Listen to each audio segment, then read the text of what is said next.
Isaac Manners stood in front of the gate after 5 years in prison. As he peeked out, he noticed the waiting admissions committee, his ex-wife, his ex-daughter, her father, mother, and brother. Isaac turned to the guard and inquired, "Sir, is there another way out of here? I don't want to sprint through the slum." He nodded to the little crowd in front of the gate. "Don't you want to visit your family?" A guard questioned, surprised. "I don't have any family anymore. They've all deceived me.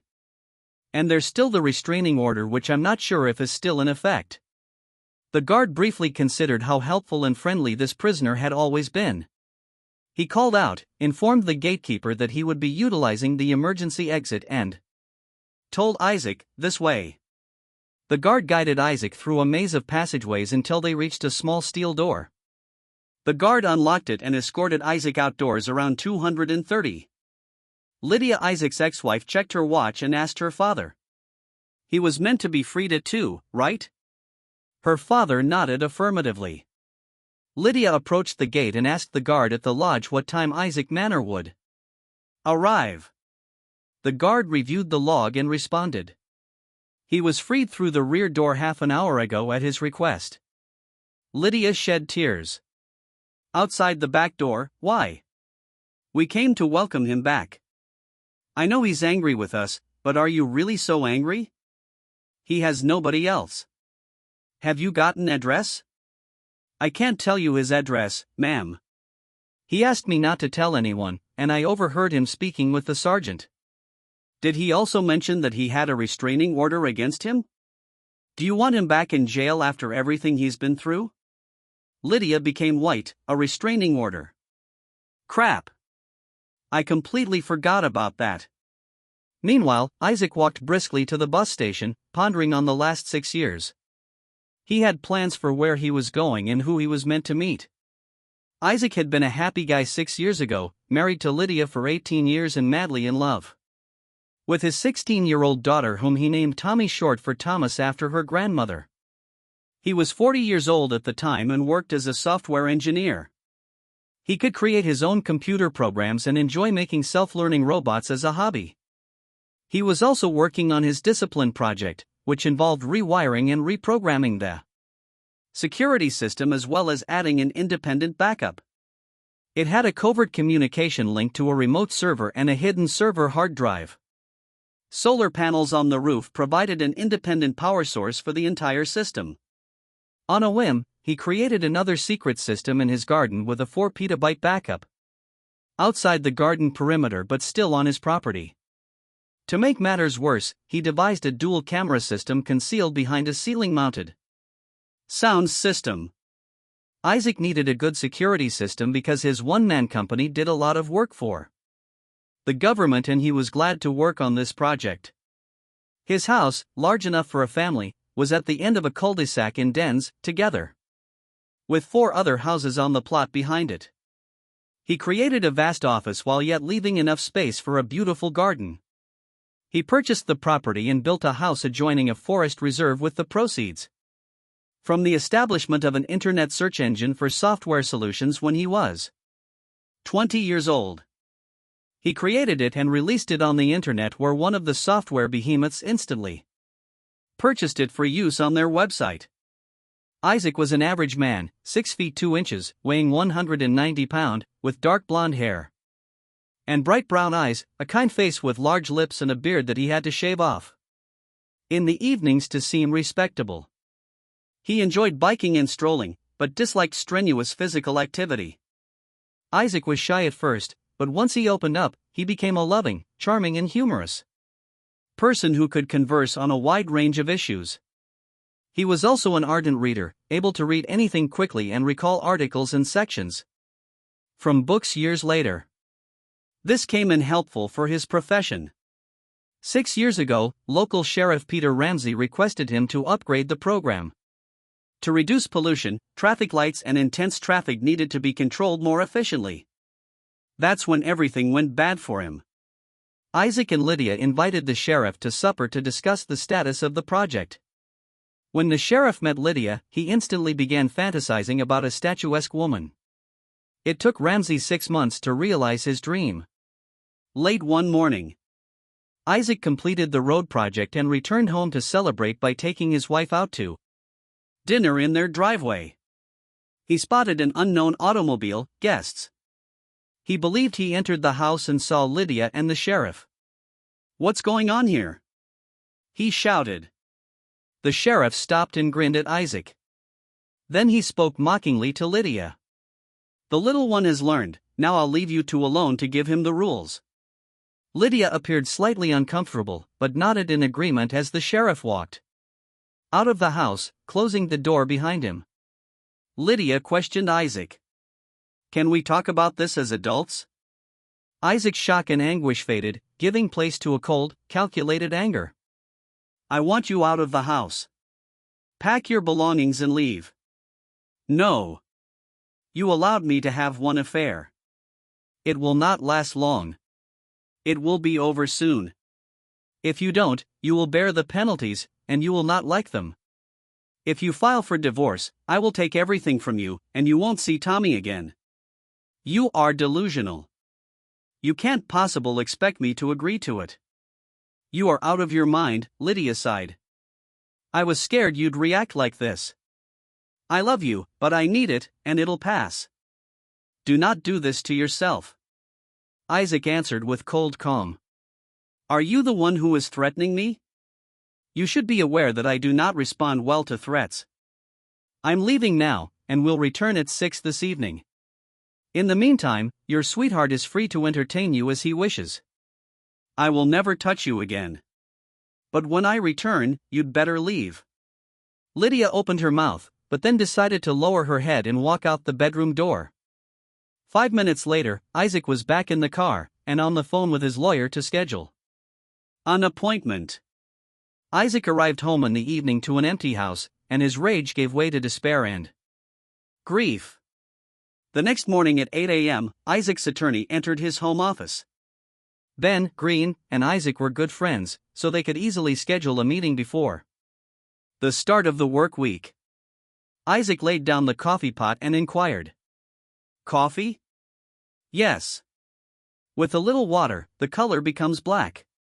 The nail polish remover you serve as coffee is extremely unpleasant on my stomach. So what is the problem you need to tackle so quickly?" Isaac told him about capturing Sheriff Peter Ram on his date with Lydia, as well as Lydia's threats. Ben appeared surprised and scared. "Peter Ramsey? What the heck? That is horrible news. Isaac's corrupt as a rotting corpse, yet no one can prove it. He brought Lydia into this, and he always has other ideas. You must defend yourself financially and possibly physically." Isaac's brain surged in with newfound vigor. His power was not easily intimidated, so he devised a quick and filthy remedy. "I will grant you power of attorney. You can print the required paperwork here, and I will sign them straight away. If something goes wrong, you can manage my finances. I will give you a flash disk with all the information you require, and you should begin the divorce proceedings." Ben nodded. And just as I was going to depart at 930, there was a big bang and the door fell inward. 5 police officers raced inside and knocked both males to the ground. "Which one of you was Isaac Minar?" one of them shouted. Isaac, lying face down, said into the carpet that he was the guy they desired. "You've been arrested," said the officer. "For what?" Isaac inquired, perplexed, as if you were unaware. "Your wife and daughter have filed abuse reports. They're being examined right now." "I assaulted Lydia and Tommy." "No way." "I haven't touched or seen my daughter since yesterday morning." Ben intervened. "Isaac, keep your mouth closed. Do not say anything. I will manage it." He turned to the police and inquired, "Where are you taking him to 2nd Street?" The reply arrived. "Take care, Isaac. Don't be tricked. Also, don't mention anything without my present." Ben called out as Isaac was put into the back seat of the police car, then dashed to his office to lock the flash drive in the safe. He informed his fiancée, Anna, who was also his secretary, that Isaac had gotten into a fight with Sheriff Day and was detained for attacking Lydia and Tommy. He ran to the 2nd Street station. When he arrived, he announced himself as Isaac's attorney and the officer on duty directed him to wait. An hour later, the officer informed him abruptly that Mr. Minar had been relocated to the Forest Lane station. And chilly lump formed in Ben's stomach. He had the impression that Ramsdale was attempting to keep him away from Isaac in order to buy more time to force a confession. So he dashed over to Forest Lane at the counter. He informed the officer on duty that he had come for Mr. Manor, and the waiting game resumed when the duty officer stated that Isaac was not present. But at the 2nd Street station, Ben had had enough. He took out his cell phone, browsed through his contacts, and hit fast dial on the friendly judge's number. He told the judge what had happened, who was involved, and how they were defrauding him. The court instructed Ben to place him on speakerphone. He questioned Mr. Green in a clear voice, "Is the officer on duty in the vicinity?" "Yes, sir." The officer is now listening to his supervisor. "Good. Gentlemen, this is Judge Orlando speaking. It appears that the cops are blocking Mr. Manor's attorney from speaking with his client. Is this correct?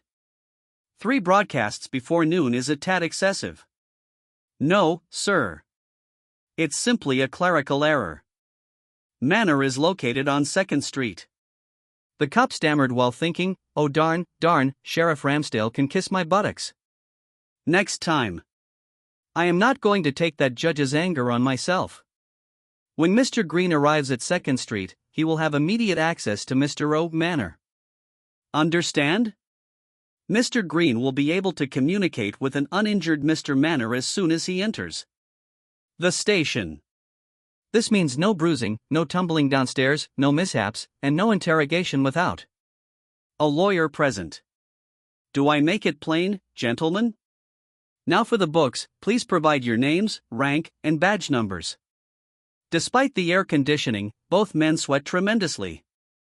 From the phone discussion ended, the supervisor offered to accompany him to 2nd Street. He spotted Isaac sitting in a jail waiting for Ben.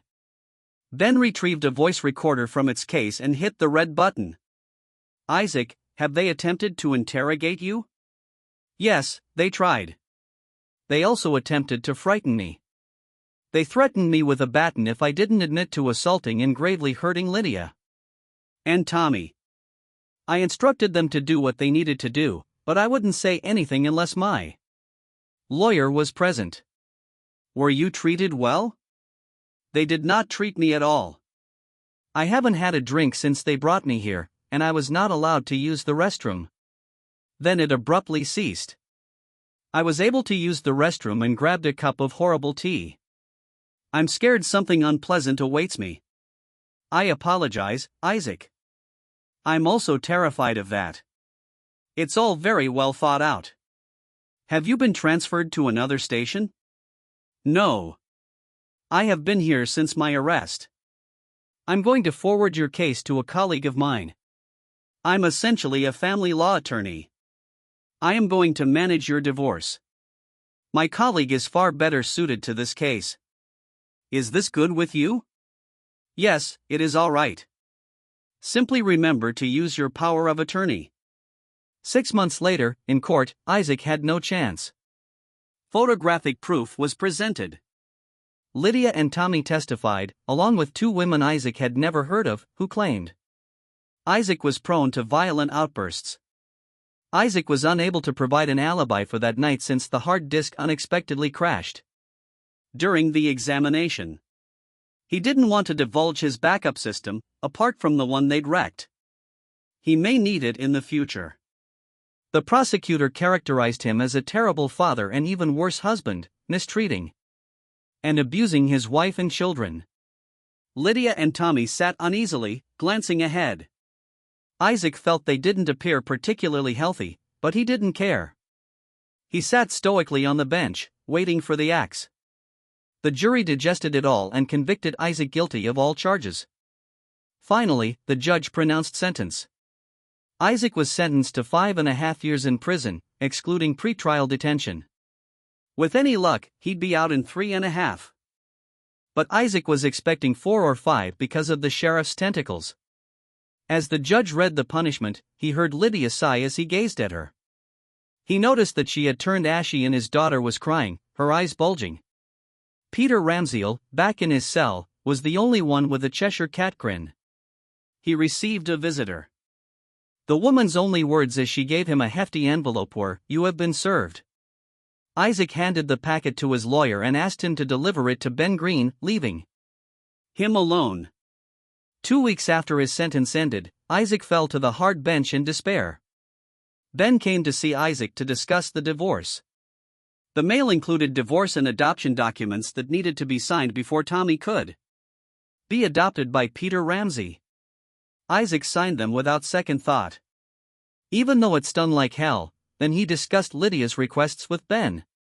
The house requires half of their savings, $5,000 per month for 5 years. There's also a trust fund set up for Tommy's schooling. Ben smirked but said nothing until he pulled out a little high-pitched buzzer for further security. Finally, Isaac inquired in confusion. "That is it. So if I sign this, they will leave me alone and I will be unable to return to it?" Ben, still smirking, responded. "Yes, that's correct." Isaac was silent for a moment. "The house was mine before we got married, so that is an absolute waiver." "It remains mine. Please board it up and erect a fence around it. Turn off the water but leave the electricity on. Because that butthole is going to adopt Tommy, he can cover her tuition." "Can you do that?" 5 times. 12 times $5,000 equals $300,000, right? Just pay it in one flat sum. And half of our savings are approximately $700,000. Offer her roughly $1 million and urge them to take the lump sum. No house, no trust funds. Otherwise, we'll start a war and make it as brutal as possible. Ben grabbed his belongings and informed Isaac that he would make a counteroffer before turning off the buzzer. He said, "Did Lydia know about the investment fund?" Isaac responded, "I mentioned it from time to time but I never told her how big it was." "Has the city paid for the traffic light software change yet?" "I am guessing not. I would remind them if I were you. This sum of $175,000 is your fee. I might need you again in the future." Ben returned home depressed and delighted at the same time. He was sad that his friend would disappear for another 5 years in prison for something he did not do. But he was also delighted that he could finally afford the property he and his girlfriend had been eyeing. But first, they had to acquire $175,000 from the town. Ben was aware that they were legally compelled to pay it, but he expected them to do everything possible to avoid it. The next day, Isaac arrived at his new residence following the warden's mandatory speech. He was brought to his new home when he found himself in his cell. The biggest man he'd ever seen stood in front of him. He was told that KTU was the most powerful bully in the prison and that, as promised, he would be warmly received. K2 focused on writing something on a piece of paper. Isaac took everything for granted and gently cleared his throat. K2 growled at him. "If you ever tell anyone that I can't write well, you will suffer a miserable death." Isaac was stunned and inquired, "Nobody took the time to teach you?" K2 looked up, surprised. "You are the first to ask that question. I have had to work since I was 8 years old. What are you attempting to write?" "No offense. A letter to my grandmother. She turns 87 next week. Can I help? If you tell me what you want to write, I will write it down." "No, I prefer to write it myself. I have not finished it yet. You are welcome to rewrite it once I have finished writing." "That is a good idea." K2 screamed excitedly and clapped him on the shoulder. "Be careful. I am not a mountain. Don't you want to learn how to read and write? I can teach you if you want." When the mountain guy who everyone was frightened of replied, "Yes," tears welled up in his eyes. "I would like that very lot, but if you informed the others," Isaac instantly responded to. Diffuse the situation. Why should I do that? You are trying, and that motivates me to support you. Anyone who tries deserves assistance. My name is Isaac. What are yours? I am Fabian Small. Don't laugh, but everyone calls me K2. I am not sure why, but they call me K2. K2 is the world's second tallest peak. It is also the most deadly peak in the world. Far more perilous than Everest. I believe you need to maintain Fabian's reputation. Isaac grinned at the words. After then, K2 broke the ice and dictated his letter to his grandmother. Isaac wrote it in bold, block characters, and K2 easily copied it. Lessons soon began. After 2 weeks in custody, Isaac received a phone call. He received visitors, although he wasn't expecting them. Before leaving to prison, Isaac's brother reprimanded him during his only visit and told him he didn't want anything to do with him anymore. The only person he expected to see was Ben, who wasn't scheduled to see him until the next week. Isaac entered the visitor's room and noticed his soon-to-be ex-wife and daughter at a table near the back wall. He came over to the table where the guard was sitting and said, chuckling, "Come and gloat. Here is your chance." He turned and told the guard, "I've had enough. I want to return to my jail, please," and walked out again. He could hear Lydia crying behind him. "Isaac, please wait." He simply moved on and the door closed behind him. Isaac turned to the guard and inquired, "Sir, is there any way to prevent this from happening?" "Again?" "They banned me, and now they come to rub up against me." "I can definitely do without such guests." The guard told Isaac that he would speak with the warden. Ben and Isaac sat in a tiny conference room designated for attorney-client interactions. Ben, as usual, let out his noisemaker before stating, "I have an amended divorce proposal." "Here." Isaac lifted his eyebrow. "What do you mean by modified? More money?" "What is there more of?" Ben looked over his papers and said, "No, Lydia is willing to give up half the money if she can speak with you." "I apologize, Ben, but you will not be the bearer of terrible news to her. Please inform her directly that I'd rather pay $500,000 than talk to her or her friends and family." "Isaac, that is an extremely pricey disclaimer. You recognize that, don't you?" "Yes, Ben, yes, I'm aware of this, but it's only money and I've been humiliated enough. Please pass forward the message and may they rot in hell."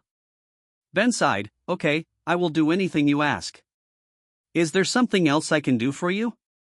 Isaac smiled in anticipation of what came next. He said, "Yes, you can. I need children's books to read. Starting at level 1 and progressing to the highest, level 2 for each level." He wasn't disappointed. Ben's mouth dropped open and his eyes became as huge as saucers. Ben stammered, "Why do you need this? Did they blow your mind out?" "No, but keep this a secret. This is for my cellmate. I'm teaching him to read and he's quite excellent at it. So I need books for him to read." Ben smiled. So characteristic of Isaac manner. "Good. I'll take care of it." The guards and prisoners were overjoyed when Isaac received a parcel in the mail the following week. One of the guards unpacked the books and remarked on Isaac's intelligence. Isaac simply shrugged and took the criticisms without responding.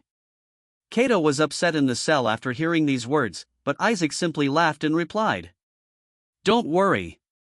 You and I know better. Let it be the case. Now I want you to get started on these 2 novels. When you're finished, I'll have questions. Please read them carefully." "What? You want me to read books?"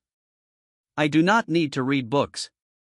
I want to be able to read so they can't trick me into anything." "That is where you are severely misguided, my friend. Even more than you realize, first reading books improves your ability to read newspapers and other materials by making words easier to recognize. Second, and I believe this is more essential, reading books teaches you much more than just how to read better newspapers, and they can be a lot of fun if you can read well. Please indulge me. Please begin reading the literature and avoid drawing attention to yourself. Fabian hummed. Okay, I will try. But only because you addressed me like a friend. So are you? And Isaac extended his hand. Cato's enormous PA pinched it and he said, Yes, you are my first and only friend. Isaac's only thought was that K, too, must have had a very lonely life, and he could remedy that for the giant. Isaac entered his cell with difficulty. He had bruises all over his body. Kata quickly sprang to his feet, forgetting about the book, and helped Isaac into his bunk, furiously, and with a rock-scraping sound. He inquired, What the heck happened? Isaac attempted to recover his breath and wheezed. My wife appears to be determined to take my house. So her pal, Sheriff Peter Ramsey, messaged me, you do not want to give up your home. K, too, hissed, you will be beaten until you give up. I don't care if they beat me to death, the house is mine and will remain so, if only for emotional reasons. But it aches. K, too, gazed at the man. You mean I could see it? Could you describe them? Isaac came up with a description of one of the 4 men before heading to the prison ward the following day. 4 more men were admitted to the jail ward, each of whom caused significant damage to the other convicts and guards. The message was perfectly obvious. Isaac was to be left alone for the next month. K, too, proved to be a sponge for information and an avid reader. He was extremely clever and only illiteracy had hampered his progress. He was quickly catching up on his reading. He also began sending other detainees to Isaac, later known as Doc Isaac. There were now approximately 10 offenders in Isaac's class who required training during one of these classes. A conversation arose regarding life after jail and the challenges of finding work. Several of them nodded. When Isaac inquired why they were in prison for the second time, they responded that it was doubtful that anybody would hire an ex-convict, especially for extremely low pay, and that they needed an investor or a bank loan to establish their own business. Because of their histories, both were unlikely or had extremely high rates. That gave Isaac an idea. He asked them what kind of business they wanted to start. With only 4 months left, one man disclosed to Isaac that he was a baker and wanted to build a bakery of some sort. So Isaac instructed him to create a plan listing everything required. The man stared at him curiously until Isaac explained that it was a math assignment. K was also in that class. So Isaac asked him what he intended to do after he served his term. K told Isaac that he truly wanted to work in the security industry. Isaac smiled and commented, It takes a thief to catch a thief. I've got an idea. And if it works, I can help you from now on. You are my head of security. Deal with the common sound of stone grinding on stone. K2 replied. Yes, I agree. Very much so. They shook hands again during Ben's monthly visit. Isaac discussed his concept. He planned to establish an investment fund that would help ex-convicts start their own enterprises. The fund would also assist them with legal and financial red tape. Would Ben have wanted to participate? Isaac intended to use some of his investing cash as seed money following the divorce. Ben paused for a bit before saying, I agree. You handle the financial side and I'll handle the legal side. Let's strike a bargain and I'll start to work right now. What a wonderful idea. Then he got reflective again. Isaac quickly grabbed him under his arm and asked tenderly, What's eating you? Spit it out. Ben responded, I had a long conversation with Lydia. She signed the divorce papers and is now simply seeking for half of the savings with no alimony. She was upset by your reaction and I believe she understands that you do not have the opportunity to speak with her. She will not claim the house or ask for Thomason's education fund. I brought you the documents to sign. Isaac signed the divorce paperwork. Lydia surprised me by changing her mind. 6 months later he was back to being single. His initial idea was freedom, but it turned out to be the contrary. Isaac began to get used to life in prison. Isaac's and Ben's investment fund was doing quite well. They had already helped numerous convicts acquire jobs or start their own enterprises. And now the money they had invested was starting to bring in good profits. Isaac was highly regarded, and any newcomer who tried to joke with him got a very severe lesson in good manners. Isaac was even given a separate room for his teachings, as the guards and wardens were fully aware of the calming effect Isaac had on these individuals. This made their work considerably easier. One day a social worker approached him and questioned, "Why isn't your name still up for parole?"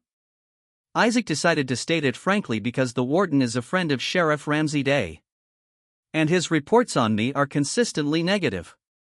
As a consequence, I don't even want to be paroled. Besides, if I get paroled, who's to say that my parole officer isn't also one of Ramsey's cronies? Could they, on a whim, put me back in prison and give me extra time? No, not for me. I'll be out in a year and totally free. You don't have much faith in the legal system of this city? No, ma'am. I was set up by the sheriff and my ex-wife after I found them performing filthy deeds. But I can't prove it. Please don't talk to me about a fair legal system. Is that all, ma'am? Yes. Yes. I'm sorry to bother you. Don't think about it, ma'am. The detainees are quite thrilled with my presence. Good afternoon. The woman looked concerned as Isaac left. Isaac went to his training and self-defense session. He didn't like self-defense, but K2 insisted on it. During his almost 4 years in prison, Isaac had lost almost all of his body fat, which had been replaced by strong muscle, only because K2 required him to train. And after the last event, K2 had began teaching him how to fight to incapacitate his opponent as swiftly and thoroughly as possible. On his trip from the gym to his cell, he was intercepted by a guard. "The warden wants a word in his office now." Darn. What did they come up with this time? Am I in trouble? He thought, feeling his gut lurch, outwardly serene and balanced. He answered, "Yes, sir, do I need to clean up or can I go like this?" The warden answered, "Now you may tidy up later." 5 minutes after the knock on the door, Isaac found himself in the warden's office. The warden dismissed the guard and inspected Isaac over. "You might want to clean yourself up beforehand." Isaac decided against the obvious answer and kept mute. After a while, the warden added, "I was informed, you know something about computers? Is this true?" "I was a computer programmer in a prior life." "Warden, sir, that doesn't solve my question." "Prisoner." The inquiry was, "Do you know anything about computers?" There was something suspicious here. If the man was having computer troubles, why didn't he merely phone the city council's Information Technology Department? Isaac decided to take a chance. "Sir, a computer contains 2 elements, software and hardware. If it's a software problem, I can probably solve it. The hardware problem, the machine itself, is less likely. There's nothing wrong with the machine." "Now sit down and start looking for the fault with those words." He exited the office. Isaac, expecting a trap, started checking the computer. It is both a problem and a trap. The internet icon is in a prominent area and they know that I have asked for the permission multiple times. All of them have been denied, as have all the others. He has determined he will not go there. I presume they will keep an eye on the link. He started conducting some research. The first thing he found was a keylogger. Cheeky. Any more surprises? He smiled to himself and continued checking. After half an hour of effort and with a huge sigh of satisfaction, he identified many troublesome directories and files poorly hidden, probably by an amateur and no match for a seasoned professional, even if the latter was a touch smug. But most significantly, he found the problem, even for a talented amateur. It was very straightforward, but Isaac wasn't about to tell the warden about it. Isaac waited, standing next to the desk and folding his arms till the warden and the guard entered the office again. They seemed disappointed. The warden asked with displeasure. Did you find the problem? Yes, sir. I can explain it in private, please. The warden looked at the prisoner, who seemed absolutely calm, and motioned to the guard to be left alone. Only after the guard closed the door did Isaac begin in a calm but forceful voice. I found a big amount of photographs and movies on this PC. I also found an application that records everything that happens on the keyboard. The downloaded video contained a software worm, which is currently steadily devouring your files, including program files. You can claim that I downloaded these files, but the ISP also monitors the internet connection. Thus, my lawyer will always be able to demonstrate that I did not connect to the internet. I can address your problem, but I need internet access to download some of my cleaning apps. The warden appeared even paler than he was. It was a trap that had failed. He had planned to mislead Isaac into obtaining unlawful internet access so that he could report it and add another year to his sentence. He now faced a larger challenge. Okay, you now have unrestricted access to the internet. Now start figuring things out. No, sir. That won't happen until my lawyer writes that I am not liable for the contents of your computer and that you are giving me unrestricted internet access. How dare you, the warden shouted. Isaac fell silent and withstood the warden's scrutiny before finally speaking. Alternatively, you can contact the city's information technology department to resolve this issue. The warden finally muttered, "Who is your lawyer?" Isaac arrived on the scene late one night a week later. The warden did not want anyone to know that an inmate was tampering with his computer. So the first thing Isaac did was turn off the keylogger. He then compressed the files. However, he did not delete them from the computer. He hid them so that another programmer could find them in time while the amateur could not. When he was finished, he installed and activated his preferred internet software before beginning to search for solutions to the computer's problems. When the issues were finally resolved, he started brainstorming. I'm curious what his home looked like now and if his alternative and hidden security systems were still functional. He paused for a moment to recall his IP address and password, which made him happy. The system was still functional, but what he saw astounded and horrified him. The house was almost destroyed, and in the midst of the chaos stood Sheriff Ramsdale directing several men carrying something. He heard Ramsdale shouting, "Come on! We haven't had all night. It has to be on the streets tomorrow." Isaac suddenly realized how he would retaliate, and a plan formed in his mind. He had some unfinished business to attend to first, and he was smiling broadly. He started preparing his computer. He created a small program to make his security system available for viewing and downloading live images, loaded it into the system and tested it to ensure it was working properly. When it was finished, he removed all evidence of his tampering. He replaced the keylogger with something similar but less easily detectable. Finally, when everything was ready, he destroyed the malware he had previously highlighted, but left one minor flaw that allowed it to return in a year. Just as Isaac was finishing up, a supervisor burst into the office. "Are you done?" he asked impatiently. "Sir, I have just finished. I believe I have everything, but I'm a little out of it." "If you have any issues, sir, please call." "You bet. I'll call and I won't be as lenient. The guard will escort you back." "It's missed." "Yes, sir." "Thank you, sir." Isaac walked out of his cell. Kata only looked at Isaac and asked, "What are you up to?" "You resemble the cat that swallowed the canary." "Revenge, Fabian. Revenge. Now who have we scheduled to speak with?" "Ben Green, I need you to deliver a letter. Do you have a pen and paper?" A week later, the completely stunned FBI agent read with increasing confusion. The letter was handed to her by the attorney sitting in front of her. In this letter, Isaac detailed what had happened to him as well as what was going on in and around his home. At the bottom, there was a series of numbers and what appeared to be a password. She asked the lawyer, "Do you still have time?" I need to consult with our IT team before Ben could respond to the woman. She dialed the number and barked out a few commands, causing Ben to mutter and suppress a smile.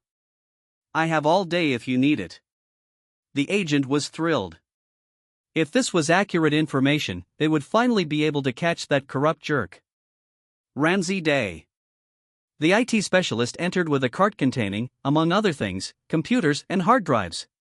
When everything was ready, they tested to see if there was a connection. Ben confirmed that it was Isaac's house and was shocked by its state. After that, they released him. The letter stated that the majority of the action began late at night, shortly before Isaac's release. The house was in turmoil. He was waiting for a visitor. When Peter Ramsey-Dale entered to speak with a lawyer, he was shackled and accompanied by 2 guards as he was loud and rude. Suddenly he noticed Isaac smirking at him. Isaac couldn't help but laugh aloud. Ramsey-Dale became enraged, shouting, "What are you laughing at? I still have friends outside. They'll look after that piece of button, that little tramp. And once they're finished, we can always sell them to a brothel."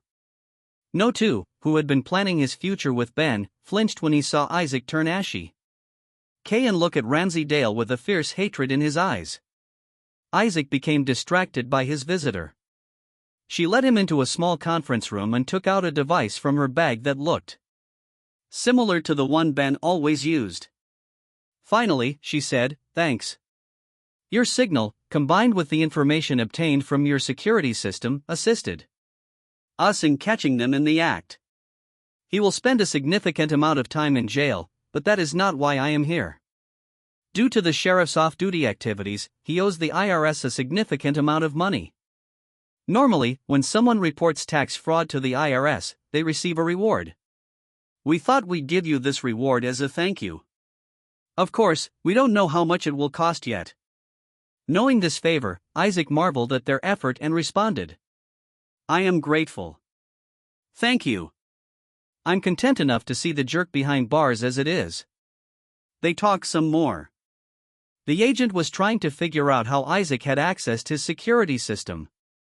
Isaac smiled and avoided all questions.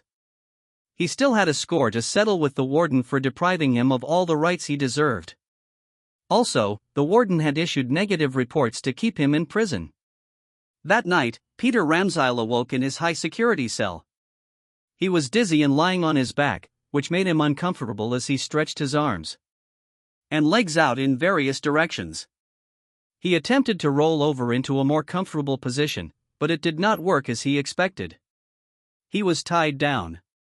"Have you threatened Doc Isaac? You'll pay if you entertain his wife? It will cost more." The voice appeared again. "If you try to threaten Doc again, you will learn that we can reach you at any time and from any location. Now listen very carefully. If Doc Isaac stumbles and you or any of your little friends are in the neighborhood, or if anything happens to Doc's family or friends, no matter how far away, we'll come and get the other, not if you understand. We also think it would be appropriate for you to apologize to all of us for the inconvenience you have caused this man, but I suppose that's not in the stars." Following the incident, the startled former sheriff nodded vigorously in agreement. A guard led Isaac through the prison maze before watching him leave through the back door. Isaac boarded the bus and purchased a ticket for a simple reason. He needed transportation, communication, and somewhere to sleep for the night. That's where he benefited from the XCOM services network. XCOM had opened at the same time as Isaac and Ben's investment firm, ISBEX Investments. After 3/4 of an hour, Isaac got off the bus and walked for another half hour to the parking garage. There he was, greeted with a rousing shout, "Doc, you are out. Welcome back. Do you want a drink?" Isaac smiled widely. "No thanks. I need transportation." "What have you got for me?" The man smiled back and responded cheerfully. "Ben had already informed us that you were coming. I chose a Nissan truck. It's a nice and clean truck. Cabs have low mileage and powerful 4-wheel drive. It is right here." Isaac looked at the truck, smiled, and said, "It's a perfect fit. I will take it. How much?" The man appeared shocked. "I can't ask you to pay after everything you've done for me." "Nope. I can't do that. I'll settle for a discount, but no freebies." "And do not argue." The man exhaled. Ben predicted that we would figure things out. "Are you enjoying a cup of tea?" Isaac waited for the paperwork to be sorted. He started the truck shortly after that. He became acquainted with the layout and operation before heading out to see his trusted. Late in the afternoon, he sighed deeply and sank into a comfortable chair. He addressed Anna, now Ben's wife. "It has been a long time. I have sat in a chair like this." Anna smiled at Isaac. She was very fond of the man. She had visited Isaac in prison several times with her husband. And she, like her husband, was convinced he was innocent. At the same time, she noticed that his face was very haggard. Many unsettling wrinkles had appeared on it. His eyes were once soft and bright, but now they are sad due to his beard. His face was no longer as simple to read as it once was when she could read him like a book. His manners, however, remained those of a gentleman, courteous, well-placed, and gentle. Isaac brought her flowers. Even though he was unable to attend Ben and Anna's wedding, he remembered it vividly. She informed Isaac that Ben could come at any time and would pick up the Indonesian food on his way home. They knew it was Isaac's favorite meal. Ben walked into the hall with great enthusiasm. "What is that ugly sapphire truck doing in my driveway?" He laughed and the men hugged. "Welcome back, Isaac. I'm so glad you're here." Isaac just nodded abruptly at a loss for words. Anna stroked his back and quietly told him, "It's fine. We understand. Take your time." Isaac flinched. He shook his head to relieve the gloom and said, "Sweet home." The spell was broken. "Isaac, what would you like to drink?" "Beer." Isaac thought for a moment before replying. "No, just some sparkling water. I haven't had any alcohol in 5.5 years. I will keep it up." Anna began to serve dinner but abruptly stopped in front of the two hungry men holding a tray of delicious-smelling food. She smiled and said, "Now that you've caught my attention, I have something to say. We will use this evening to celebrate. Tomorrow you can go back to fighting dragons, deal?" The two men immediately agreed. It set the tone for an enjoyable evening. For the first time in nearly 7 years, Isaac felt calm and relaxed. Near the end of the evening, Ben informed Isaac that they had already prepared the guest room for him. Isaac felt slightly awkward and said, "This is too much. I can go to a hotel." Anna spoke in a tone that would not tolerate objections. "I insist that you spend the night here. Tomorrow you'll probably want to go look at your house. I do not think you should go alone, so let's go with you." "That is also out of the question." Isaac gave in. "I am currently in your debt. I'm dead tired. Please show me where I can stay the night." Anna spoke again in the same tone. "Are you out of your mind? Where are your friends? You know, get that in your thick skull. You darn sure paid for the majority of this house with money from the traffic light project. Ben will show you the way. Tomorrow will be a new day. Much more gentle." Anna spoke to Isaac. "Sleep well, big guy. Do not forget that. We love you too." Isaac did not sleep well that night. The bed was overly soft. It was too silent. He missed K2's snoring and the noise from the prison. He eventually fell into a restless sleep. Forrest stood and watched people pull up to the house at the end of the street. They arrived in 2 cars, stopped at the gate, and got out. 1 woman and 2 men.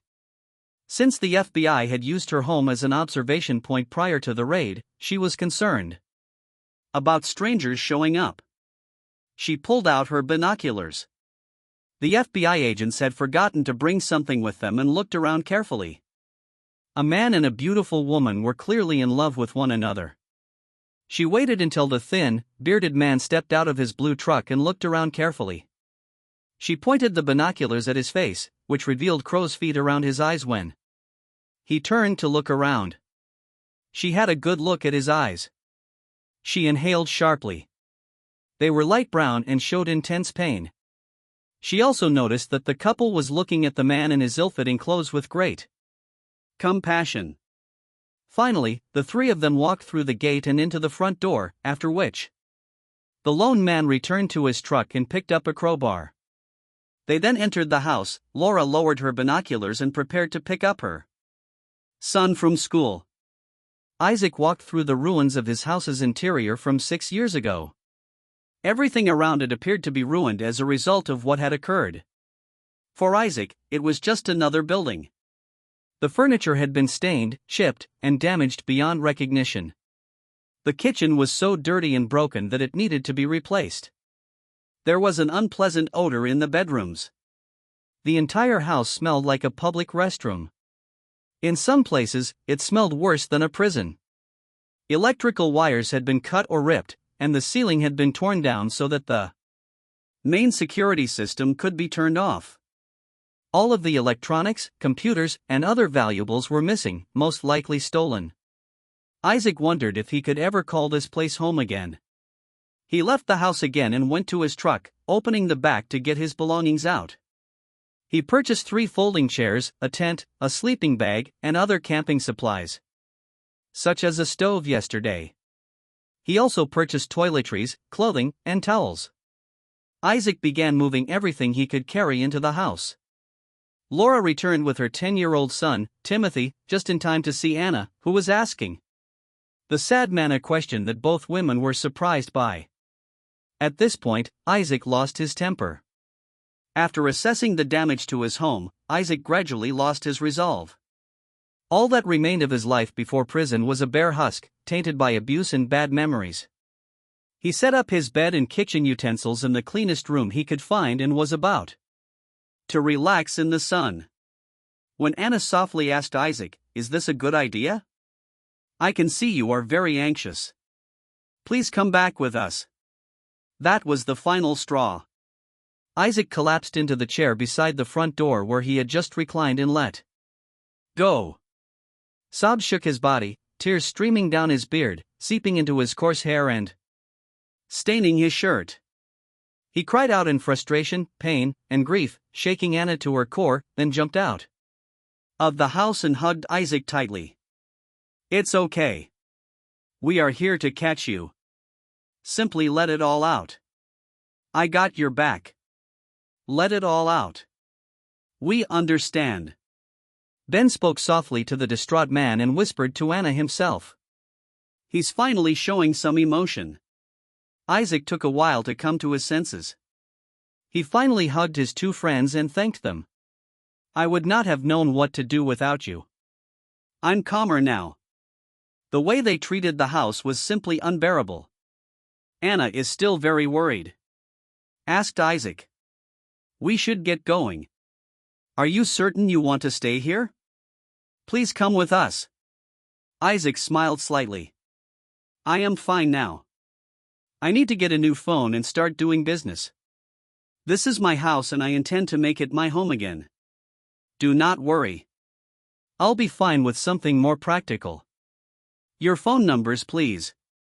I only know Ben's office number."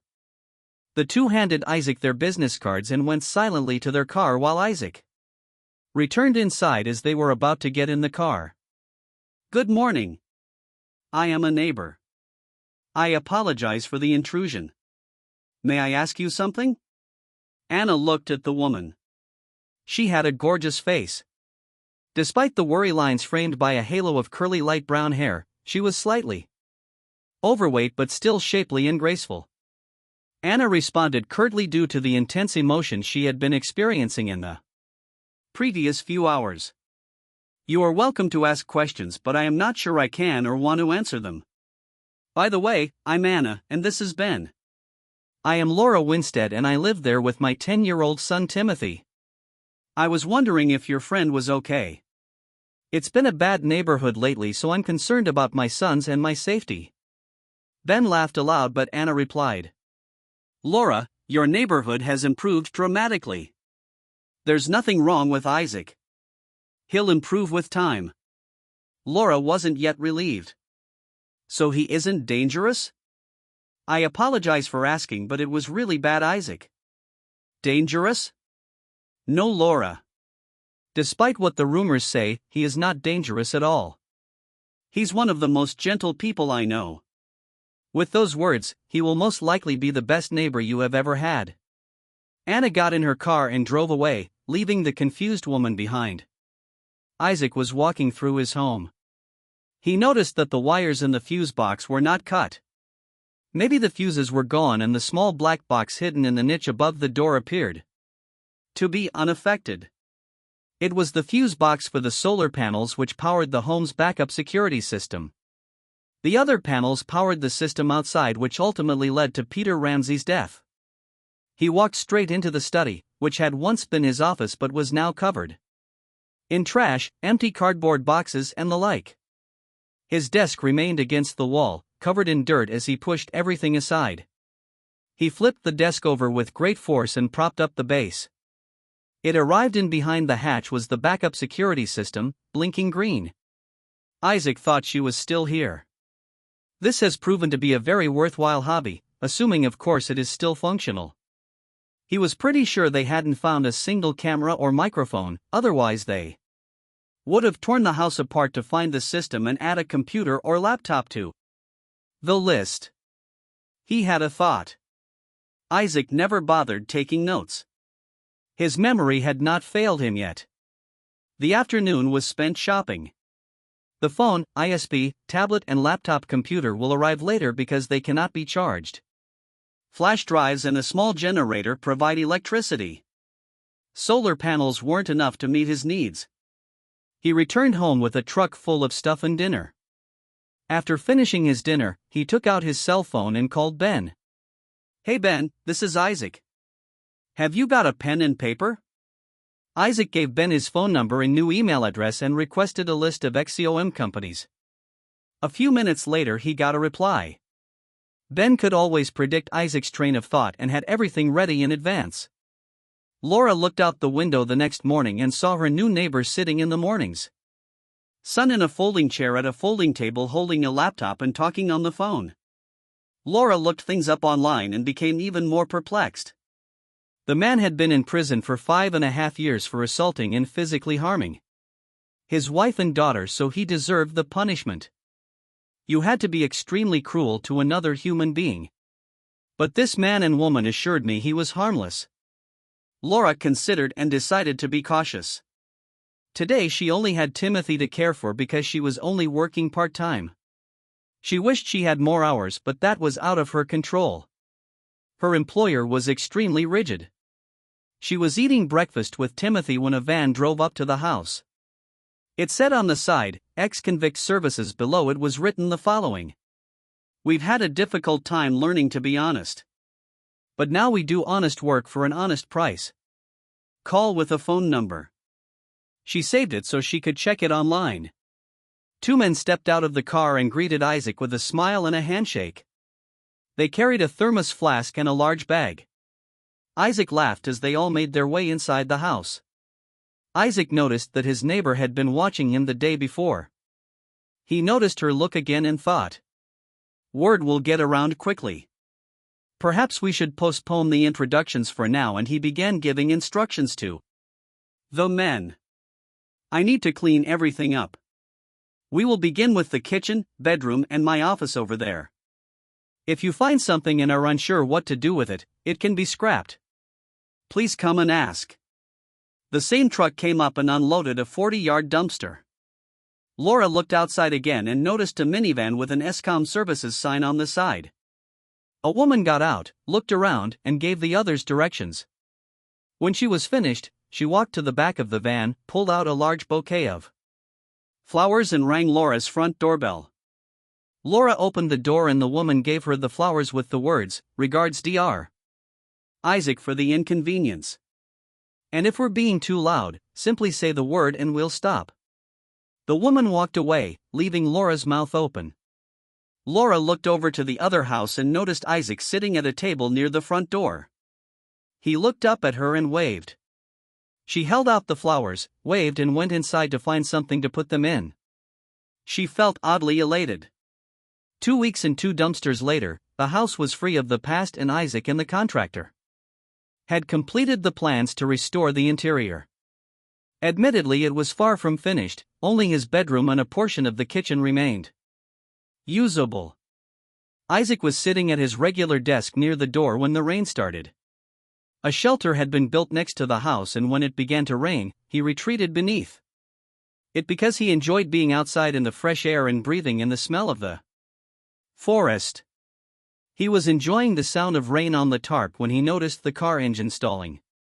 He noticed Laura was in a panic. He picked up his umbrella and walked over to her. "Good afternoon, we haven't been introduced yet.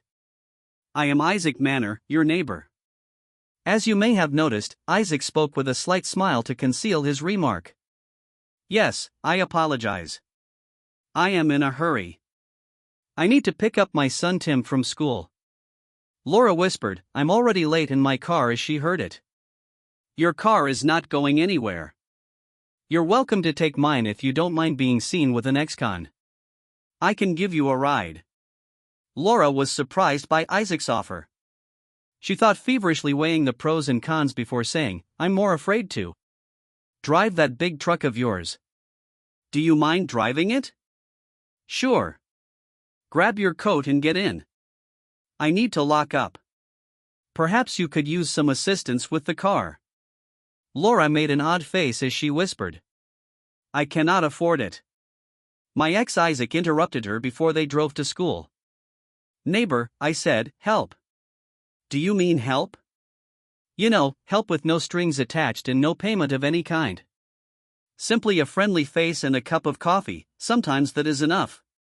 Laura felt embarrassed when he addressed her as a neighbor. She introduced herself as Laura Winstead. "I apologize for being rude." "Yes, please, if you can rerun it." The final words sounded hopeful and apprehensive. Mike pressed the speed dial button on his phone and switched it to speaker mode so Laura could listen in on dark. Came over the speakers. "How are you doing and how can I help?" "I'm doing well, Keith. Could you please contact Joey and have him check out my neighbor's car? The keys are inside the ignition. The car has just stalled. We're picking up her young son." "Sure thing, doctor." "Anything else?" "Please have Joey call me when he has news." "I will." "And did you know that K2 is scheduled to appear before the parole board next week?" "Mr. Green has already been notified." Isaac left. "Thank you. That's great to hear. Another startup. It already feels like a job." "I'm going to need an assistant soon." Laura probably looked at Isaac in confusion when I tried to schedule an appointment with the garage. "I have to wait at least 1 week. When and how will I get my car to this garage so quickly?" "Don't worry about it. Joey is already on his way with the truck." "I believe you're their boss." "Are they so quick to respond?" "No. I assist them in setting up their business. This is all there is to it. Don't try to tell me you haven't looked me up as an ex-con on the internet or heard any rumors about me."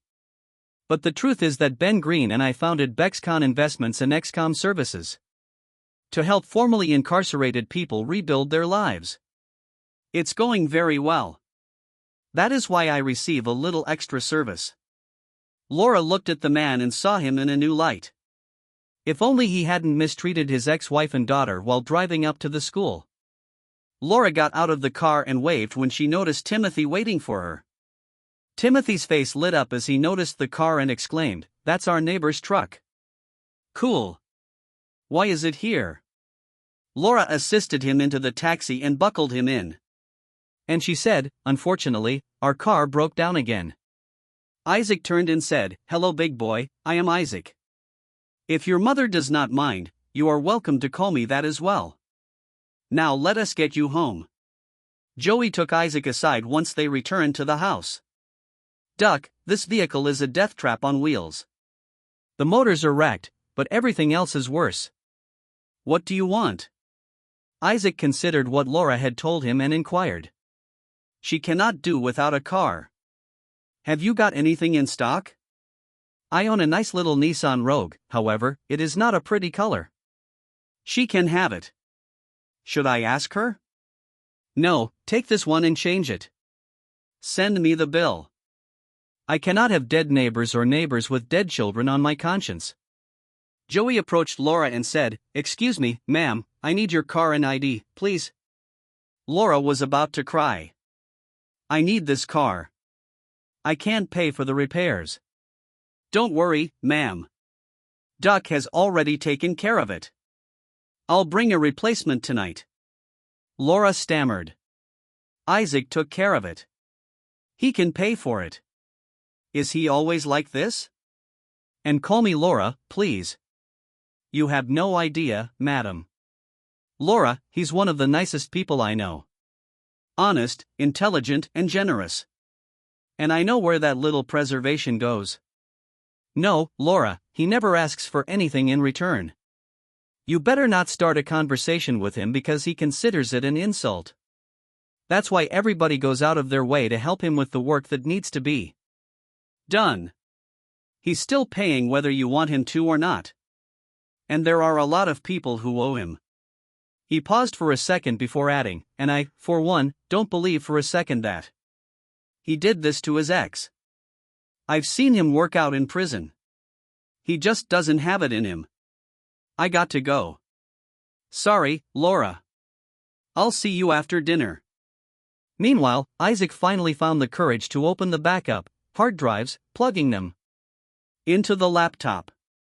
He began to check how long they had been functioning. The first recording started as soon as he had installed and activated the entire rig. He watched in silence as his wife backed away from her wedding vows. A few weeks of recordings later, he saw his discovery and subsequent conversation culminate in a threat as he left, and Ramsday arrived an hour later. What followed next nearly opened the gates of heck again. Ramsdale calmly explained how to get Isaac to comply. They would be made up at the makeup artists as if they had been mistreated. Lydia would report to the police that they had been attacked and hurt in Rams. They would take care of the rest. He will get Isaac to comply, after which Lydia will take the statement. What followed was a recording of the makeup artist going about his business and someone named Doc signing some papers. Isaac sat in silence, tears streaming down his face. He felt terribly betrayed. Suddenly he had had enough and quickly scrolled forward through the notes. He stopped when he again saw Ramsdale sitting in the house in the condition in which he had found him. Something caught his attention, something in the body language of the men, including the prosecutor and the judge present, made him play the part.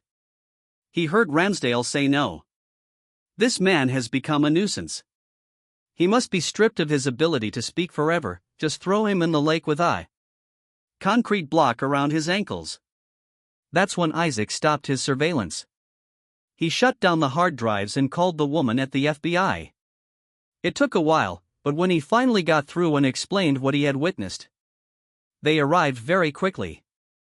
Isaac had already packed up the 2 discs and told the woman, "I need a certified copy of the records of these dates." He handed her a note with the dates on it and continued, "These records show that I was framed and imprisoned despite my innocence. I'm going to settle some scores." Lydia was busy. She was working for the prosecutor, or as his secretary assistant, a job Peter had organized. She had managed to survive the whole thing because she had stopped seeing Peter shortly before he went to prison. She felt some guilt towards Isaac. But if Isaac just given up since she had sworn an oath in court, there was no turning back. And she had already paid a heavy price for that. Her daughter barely spoke to her because of that, and also because they manipulated her into cooperating. She was just finishing the letter when the prosecutor and the woman entered the office. "Lydia, could you please come into my office for a moment?" As she entered the prosecutor's office, the woman remarked, Please close the door and take a seat on the large television screens. Set up ahead of them, the woman presented herself as FBI Agent Smith and displayed her identification. She sat down and announced, "We are reopening the Isaac Manor case." Lydia became pallid, a lead ball started to form in her tummy, and this is vital. "Why?" Agent Smith proceeded. "I think you understand why we are here. Don't you understand why?" Lydia, who was really apprehensive, asked. "I will give you some examples of why." Agent Smith responded dryly. The enormous screen flashed up. Lydia imagined herself sitting with Peter Ramsey and devising a strategy to frame Isaac. She lost consciousness after regaining consciousness. There was a loud noise that opened her eyes. She realized she was lying on the floor a few feet away from her. The prosecutor was wrestling with two big guys who were handcuffing him and losing severely. Her eyes filled with scorn. Agent Smith asked him, "Do you think you'll get away with this, or this judge and probation officer? We have months of footage, including a conspiracy to destroy that you all attended. And it's all entirely legal because it was recorded in the house and given to us by the owner." Lydia confessed about a week later. Ramsdale was visited in his cell and formally charged with offenses punishable by more than life in prison. Lydia had been sentenced for lying and making a false statement to the police, Isaac learned. He calmly stated that he would disregard anything that could happen to his daughters' mother because it would leave her without a family. He approached Ben and told him that he planned to terrify Lydia to death as payback. Ben set to work. He stated the cash would be tiny, but he planned to sue Lydia for $100,000 every year. Isaac was in prison. However, Ramsdale would have to give up the family money. He's being sued for $1 million every year. Isaac was in jail for causing damage to his property and neighborhood. A lawsuit will also be filed against the city of Den seeking compensation for its role in his unlawful imprisonment. City officials quickly approved the compensation. Ramsdale, with his enormous ego, believed the case would be void. His lawyer accomplished his duty with as little effort as possible. He was irritated up with the ex-sheriff's demands. Eventually, the court determined that Isaac's claim was valid and the sheriff lost his riches. It helped that the money was going to Isaac and Ben's backs. Gun Investment Trust Fund. Lydia was terrified of Isaac's lawsuit. She was in jail. She no longer had a job. Her home would be foreclosed on since she could no longer pay her mortgage. Where would she find $550,000? She was not abused or mistreated while imprisoned. In some ways, the situation was even worse. Her cellmates totally disregarded her. They turned aside when she attempted to talk. She had her own cell because no one wanted to be in her neighborhood and would rather sleep on the ground somewhere else. Lydia overheard news of an investment scheme, and when she inquired about it, one of the guards cynically stated that many criminals owed her for dragging her ex-husband to prison. Otherwise, the Mexican finances would not have been founded in her sorrow. She had forgotten this again. Ramsey threw a tantrum shortly after learning that Isaac had been sued for $5.5 million. And an additional $500,000 for repairs. He screamed that he would kill Isaac and transport the two women to a Russian brothel. He received other guests shortly after that night. This time they were less loving, and Ramsey continued to cry, but now in pain. Isaac had been out of prison for a year. Day 2 had joined him in the free world, and they had quickly become friends. Isaac's house had been entirely rebuilt and reclaimed its previous glory, however its embellishments remained limited. Meanwhile, he quietly purchased every house that came up for sale in the cul-de-sac. That night, he went to bed, but after a few minutes he had to close the window due to the horrible storm that had swept across the land. He peered out, shook his head, and then gazed out again. He noticed Laura and Tim huddled at the doorway, soaked and shivering. He was angry. He grabbed the two raincoats that the workmen occasionally used and dashed downstairs, ignoring the fact that he was soaking. "What are you thinking about?" he shouted. you're catching your death. Put this on and head up to the home. Laura was going to refuse, but a glance at Isaac changed her mind.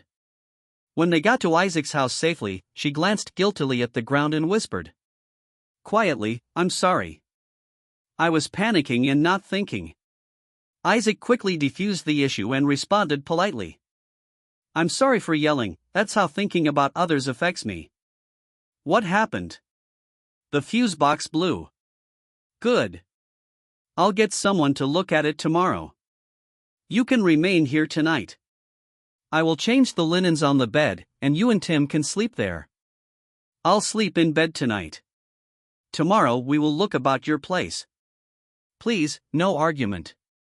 Isaac found some t-shirts, directed Laura to the bathroom and instructed her and Tim to take a hot shower. He moved his bed inside the study to slumber when he heard a low sound. Turning around, he noticed Laura standing in the doorway, hiding his shame. He asked a little roughly, "Is there anything I can help you with?" "Yes, you are a giant dummy. I want to thank you." Laura blushed. She tenderly kissed Isaac on the cheek and inquired, "Why on earth would your ex dump you?" In addition, she performed it in a particular manner. "I have no idea. Anyway, I left her behind, knowing she was behind bars." Isaac stood up and announced, "I'm ready to tell you the reading version." Isaac explained how, as a hobby, he created and implemented redundant security systems that were so well hidden that criminals could not detect them. The outside system was accessible via the internet. That is what happened in the jail, and it was the end of the merchants and the sheriff. The other system was hidden in the home and unreachable to Isaac. Frankly, he anticipated it to be destroyed and didn't think much of it until he noticed. His office was completely undamaged and solely used as a dumping site for hard drives. "I discovered, among other things, evidence of my innocence," he said, finished. He sent Laura to bed. Tomorrow was going to be a hectic one. The next morning, a contractor arrived to assess Laura's home for damages. K2 joined him and Isaac introduced Laura to Fabian. Her tiny hand was entirely submerged in his massive paw. Timothy entered next and they shook hands as well. Fabian tucked his legs up and muttered, "Be careful, that hurts." "You're stronger than you realize." The ice had broken. They went to the house for coffee and Fabian told Laura, "Don't drink my coffee without water." Laura laughed back, "I understand. I was surprised this morning by what he called coffee." The contractor has awful news. Laura's home was almost livable owing to neglect. Laura started to cry. Isaac came right to the point, "K2, could you lock my bedroom and give Laura the keys?" He looked at Laura and inquired, "Who is your landlord?" "My ex, Laura hiccups, and he will not sell it to me." Isaac returned his gaze to Kay, who would handle that as well. "Okay, good, and have it forensically inspected before you give that butthole a price." Laura was astonished and said, "Why the lock?" "Because according to my neighbors, I still have a negative attitude towards women." "What time do you have to work?" "I do not have to work today. They pay me a pittance yet expect 150% of what they pay me. I'm barely making ends meet and can't get another work due of my ex." "What type of work do you do?" "I studied organization and business. I specialized in both and now I'm a secretary and a pool alongside other secretaries. And those prepared to supply additional services." Isaac pondered as he walked. He genuinely admired this woman who was battling with all her might for her son but was continuously undermined by her ex-husband and he needed a secretary. His job was fast expanding and he wanted more leisure time. So he asked, "I need someone to help me full-time. The task is becoming overwhelming and if I don't keep up, I will become a prisoner of my own trust. Would you be willing to work for me here in this house or from your own home once it has been renovated?" Laura blushed and felt warm. Stammering she responded, "I don't have any references and I need to be able to care for Timothy." He nudged Laura again, sensing her suffering. "If you work at this house, I will set aside a room for Tim. He'll have his own small office and I'll help him with his assignments as needed." Isaac paused a moment before speaking softly. Go ahead and make your move.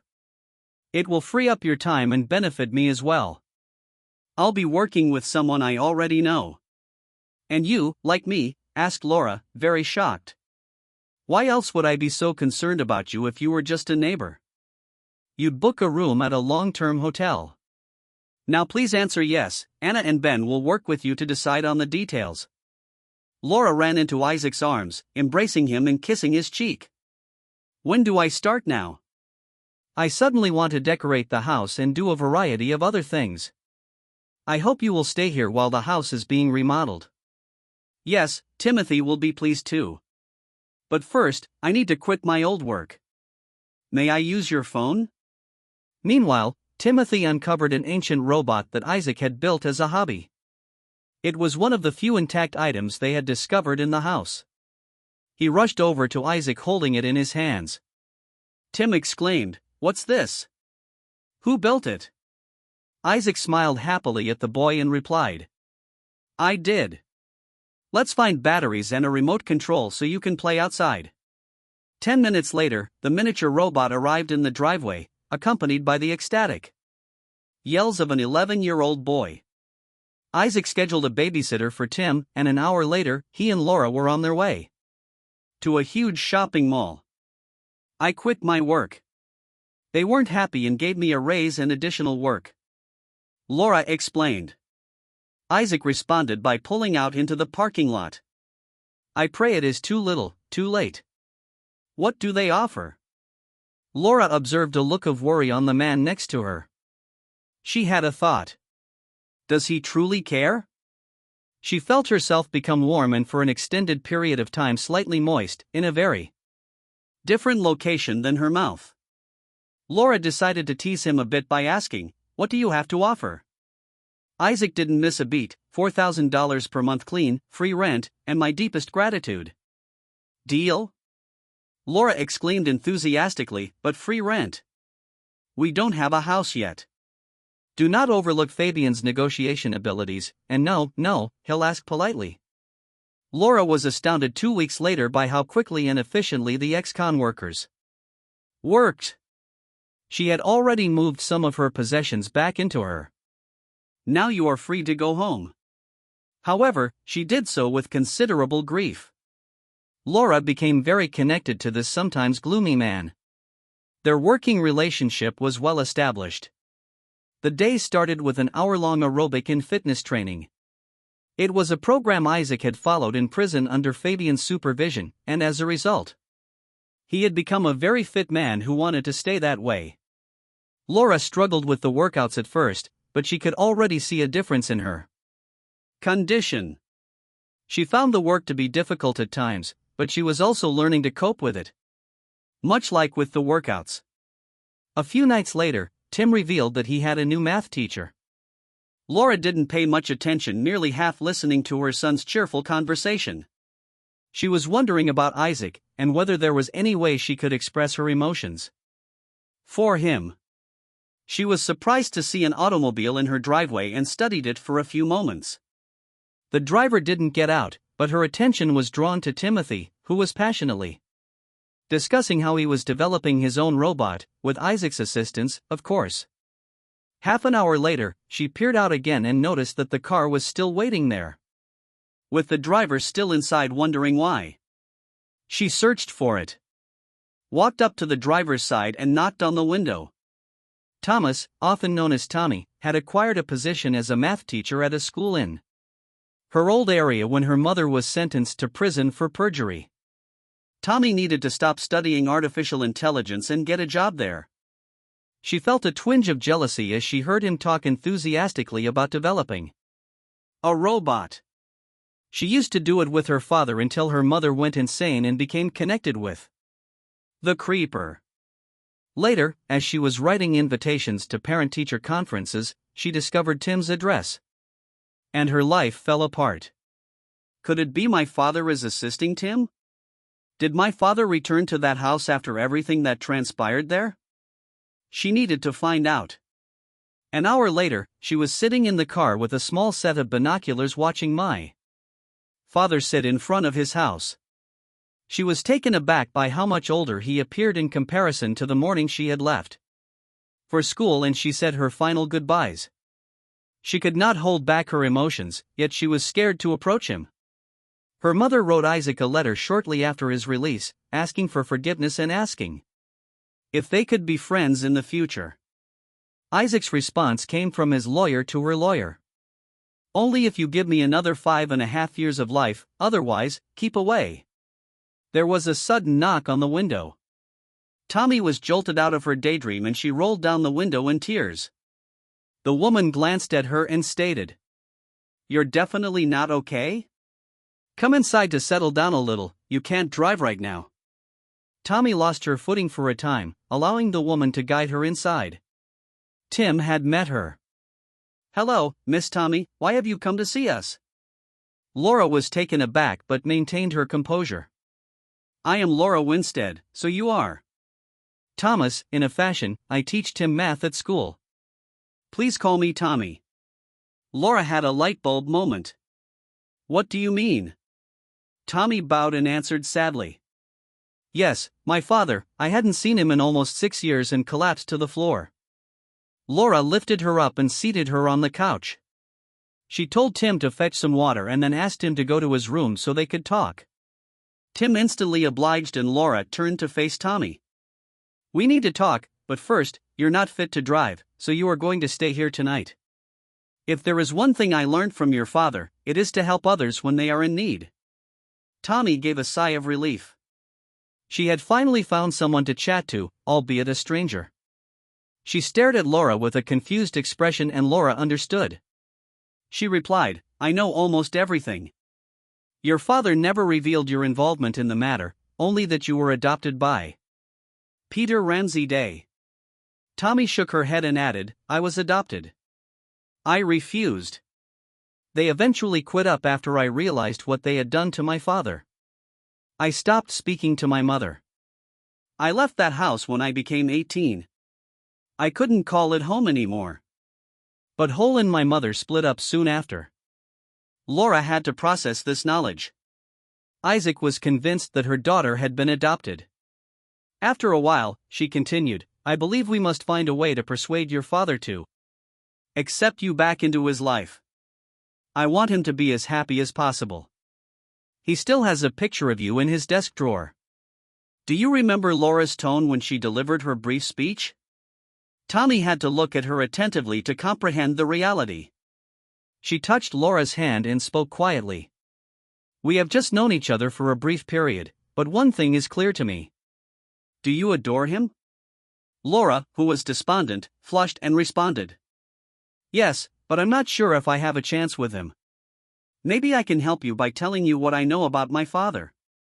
Based on my own experience and what my mother told me before she was brain injured by that butthole." "Sheriff, what do you mean?"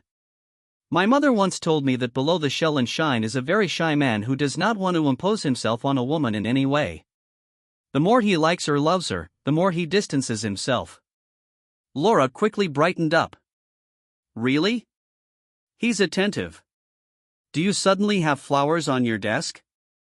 Tim tells me you've gone shopping. You saw something you liked in the store and then it was delivered the next day." Laura could only confirm everything. "He loves you. Do not worry. My mother also informed me that she would have to pursue him forcefully. Please care for my father. I really want him to be happy. I can't wait to see him, but I don't have the 5 years for him." This was his demand. "When can I get my 5 years back?" Tommy's tears threatened to spill over again. Laura was having a really awful night. After a particularly intense evening, a stranger slept at her home and explained how the man she had fallen in love with was built. Now that she had a better understanding of Isaac's structure, she needed to figure out how to get past his shield. She attempted to design a strategy, coming up with a few possibilities, but quickly abandoned them. She eventually decided to start dressing more provocatively, as reuniting father and daughter was not an option at the time. Isaac was already working out when Laura entered his modest gym. He was pleasantly surprised to see her. She was dressed in her regular sweatpants, but the loose t-shirt had been changed with a tight top that showed off her cleavage. As he watched her more closely, he realized that she was tightening up and losing weight. Laura decided halfway through the workout to put Tommy's allegation to the test, so she asked Isaac, "Can I have a day off? We're working our asses off. I need to unwind a bit and I need some new outfits. So I'd like to go shopping today. Tim is at school till 5 o'clock. Isaac exclaimed eagerly, "That's an excellent idea. Would you mind if I joined you? I too want to spend the day away from the office." Laura wanted to hear it, but she claimed she was thinking about it. She observed Isaac's look go from pleased to somewhat anxious and quickly said, "I'd like that very much. You can assist me, choose a friendly company. Are you certain I will not take offense if you want to travel alone?" Isaac added, "I'm also your employer offering her an out." "Yes, you are, but you're also a great friend." She responded, kissing him lightly on the cheek, "But there is one firm rule." "What rule? No mention about work?" Laura responded with a tiny smirk at seeing Isaac smile.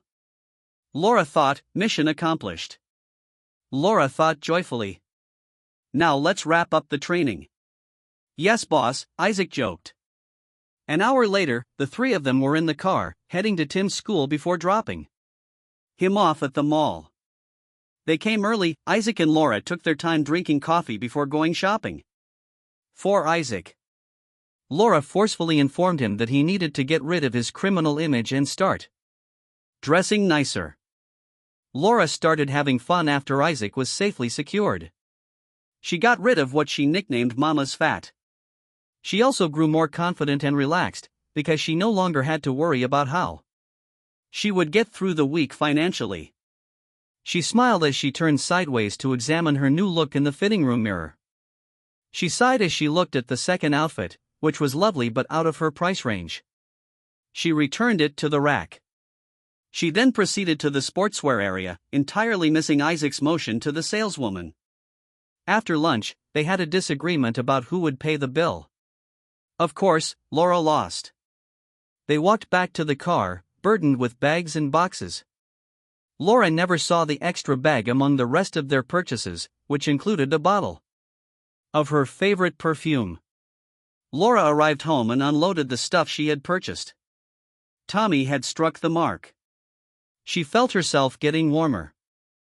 "I truly have a shot," she reasoned. The next day she went to the gym wearing a different top. By the third day, she had become desperate. By the end of her workout, her eyes were full with red tears. Isaac, taking one look at her face, rushed to her side and asked, "What's wrong, Laura? You are crying. Is there something I can do to help? In for a penny. In for a pound?" Laura was thinking, "I've got a problem with a dude." "What? Is he hurting you?" "In a way, the issue is that I love him, and I am truly in love with him." Laura blanched when she saw Isaac swallow, but she persisted. "The trouble is he isn't responding to my advances. I'm not sure what to do now. Have you got any ideas?"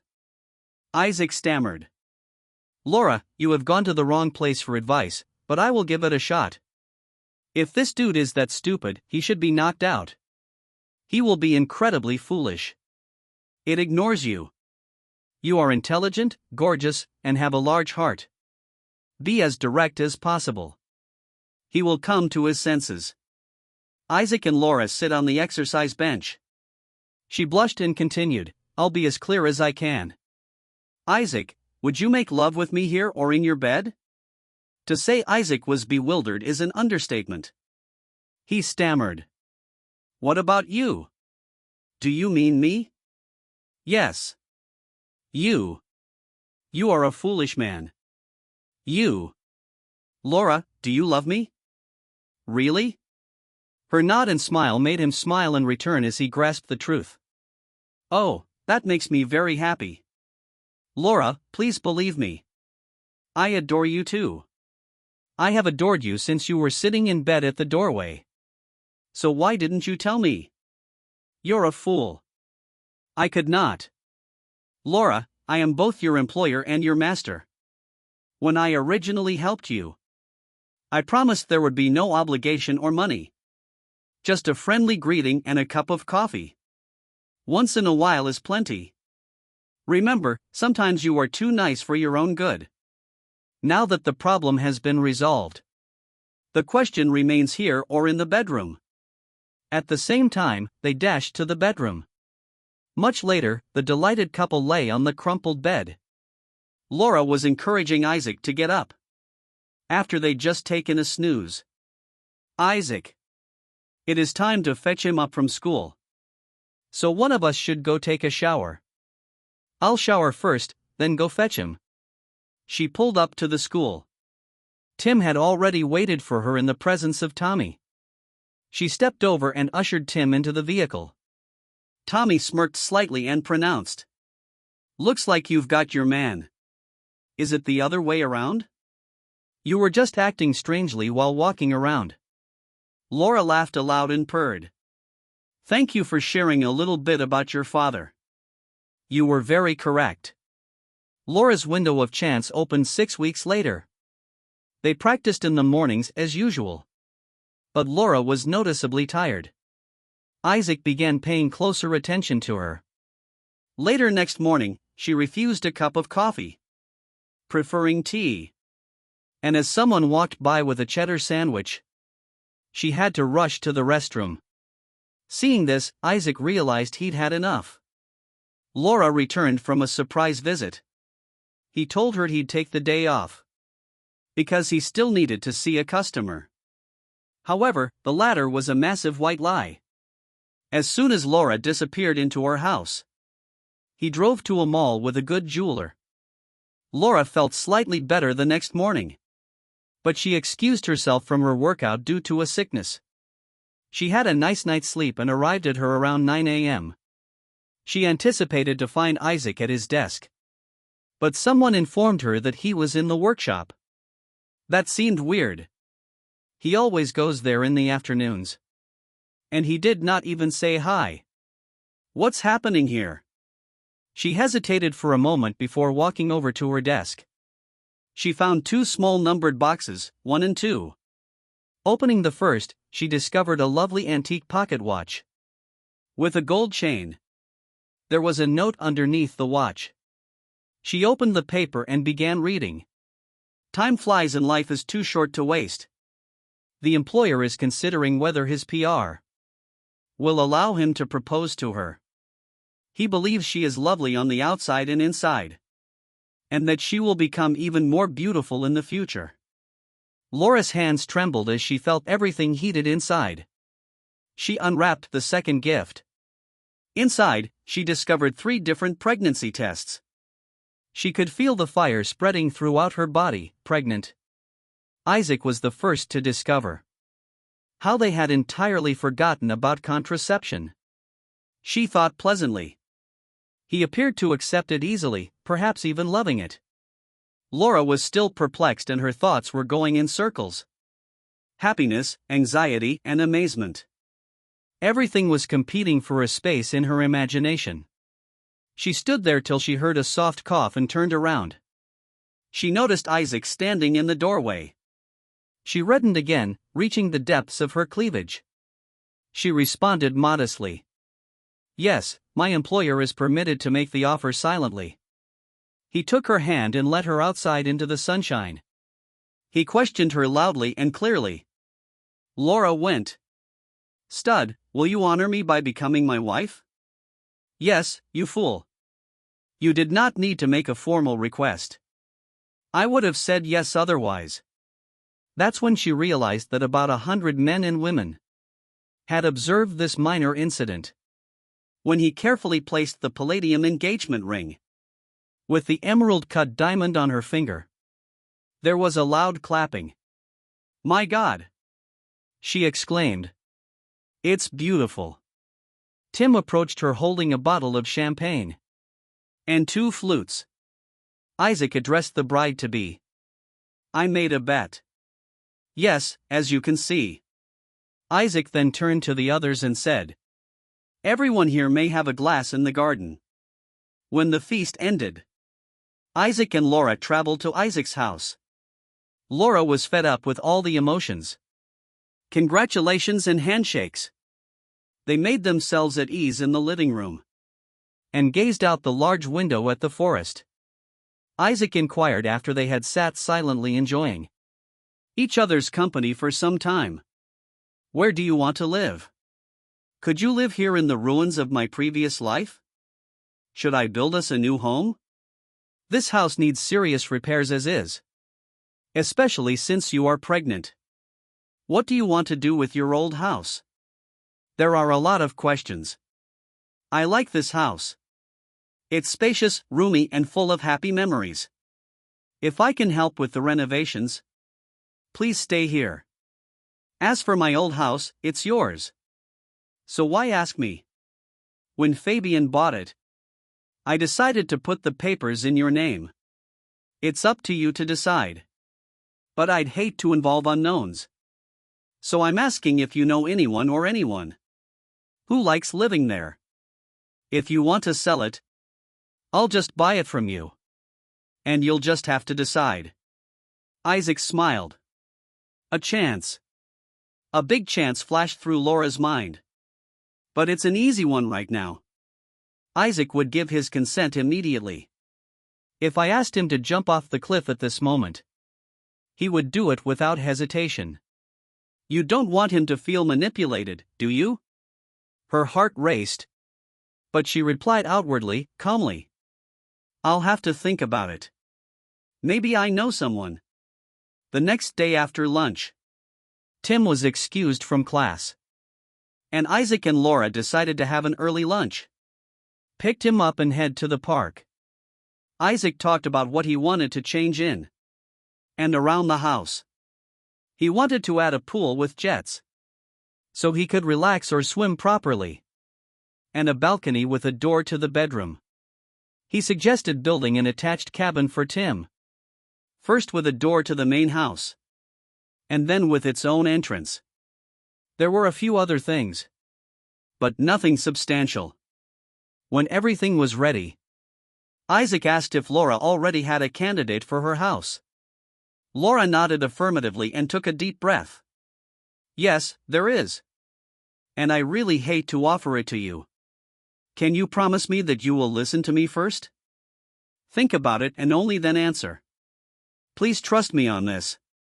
Isaac immediately felt apprehensive, but replied, yes, I can do that. I will listen first, think first and promise not to snap. But I suspect I won't like it. Laura replied, I think when you can step over your own shadow, you'll like it and make you very happy.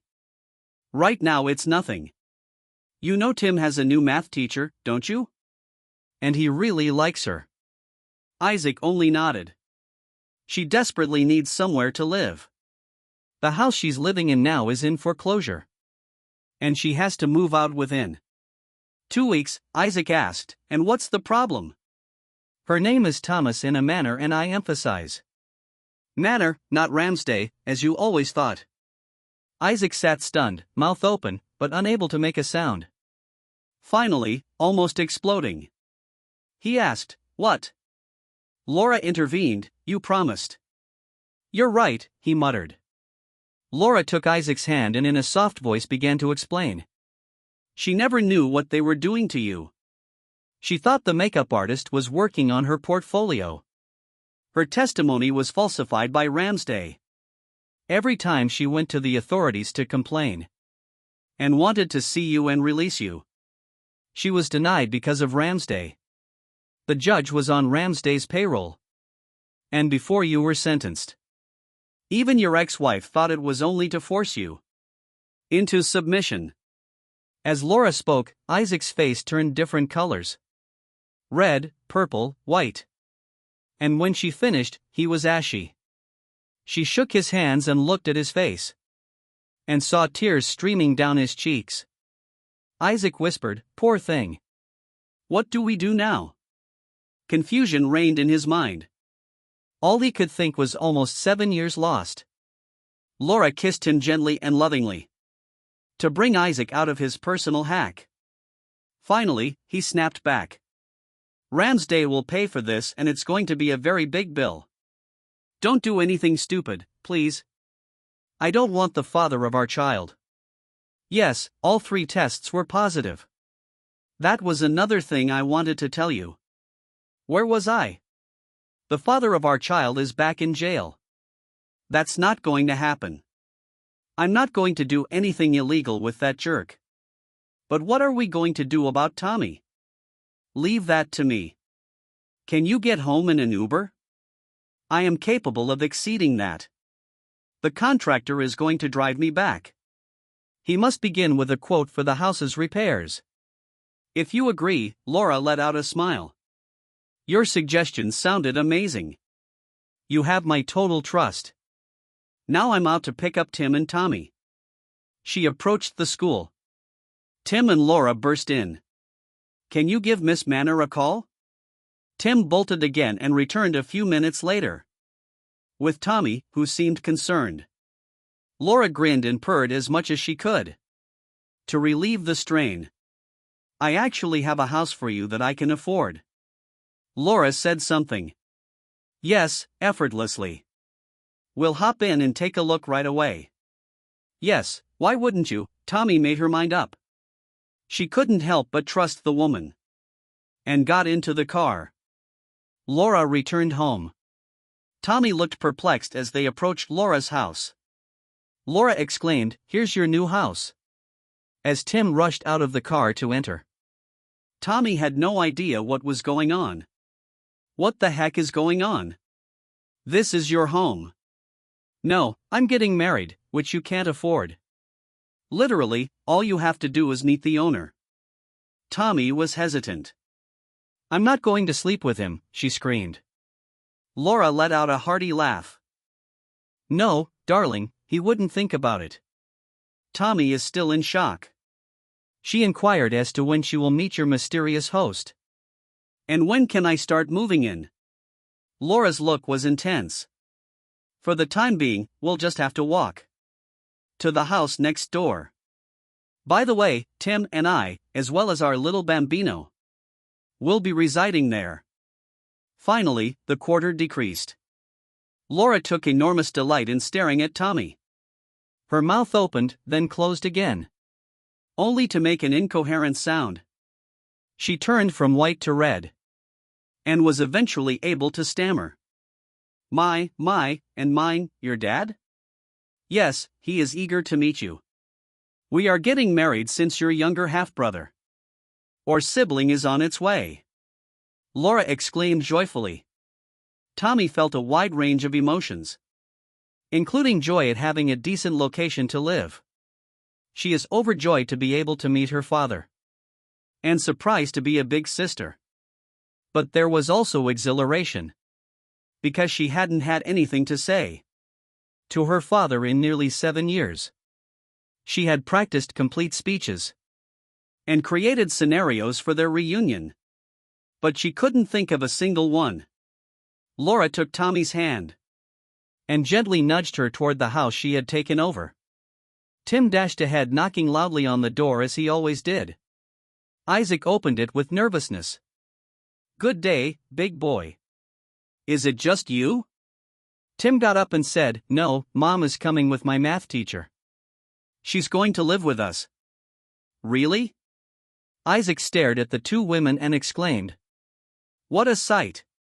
2 of the most beautiful and influential women in my life, side by side. When the women arrived at his door, he said gently, his voice trembling, Tommy, you've grown into a lovely woman. May I hug you? Tommy nearly sprang into his arms with a shout. They lingered for a long time, Daddy, savoring the moment before Laura summoned them into the house. Tommy attentively examined her father. After she had entered, he had altered his behavior. Much has changed. He appeared much older when viewed through the binoculars.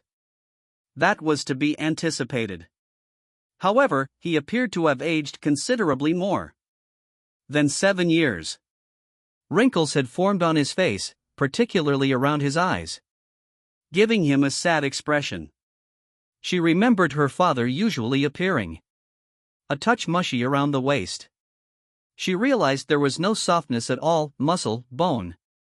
And skin. I apologized, Dad. Laura cut short their emotional reunion. Maybe you should continue your conversation somewhere private while I prepared dinner. Tommy, I assume you would like to remain for dinner as well. I approached Laura and gave her a firm hug. I appreciate it very much. I'm ecstatic now. And it's all because of you, Mom. Laura had watery eyes as she smiled. I would go to any length to make Isaac happy. Go talk to Daddy now.